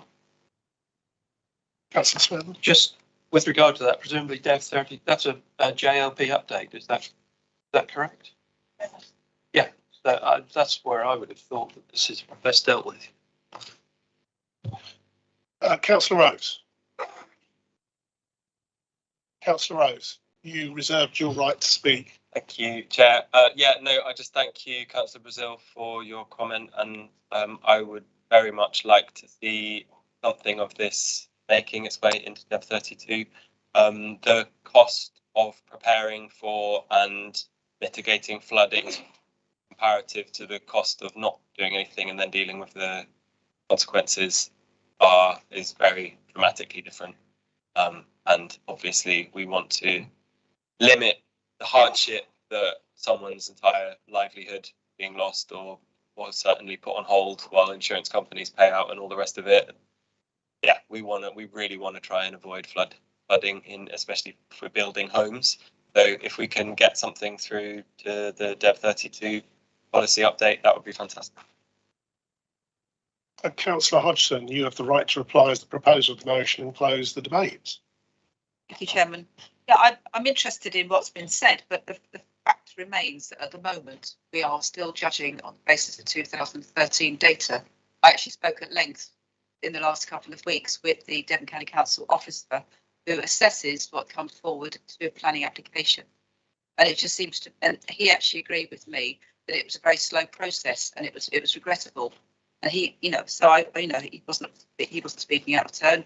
He just said there's nothing we can do. In fact, he said some developers still send forward data for their outlines based on 1960 and 1970 data, which I made my hair stand right on end. He said, easily slips through, and he said that it's difficult for us to ask for anything better that reserve matters. So it's got to be consistent throughout. It just seems to me that if we've got an incredible IPCC doing all this amazing work that's going looking globally at the situation, then it's very remiss of us to say, oh, well, we'll just wait a bit longer. Meanwhile, we make this individual's lives, and as we know, if somebody gets flooded, they probably end up paying for it themselves. It's very difficult to get insurance these days for anything, and that's actually meaningful. And often it's people who are least able to afford.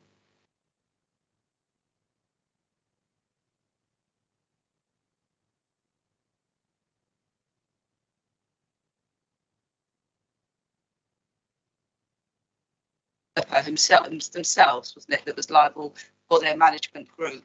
And as far as I understand, that only actually applies. I think we just need to have our eyes wide open as to what's being done at the moment, and I'm just inviting us to maybe tighten up on something on house developments. I ask you to support the motion. So members, you have a motion before you by Councillors Hodgson and Rose, that we will now be moving to the vote on that. All of those in favour?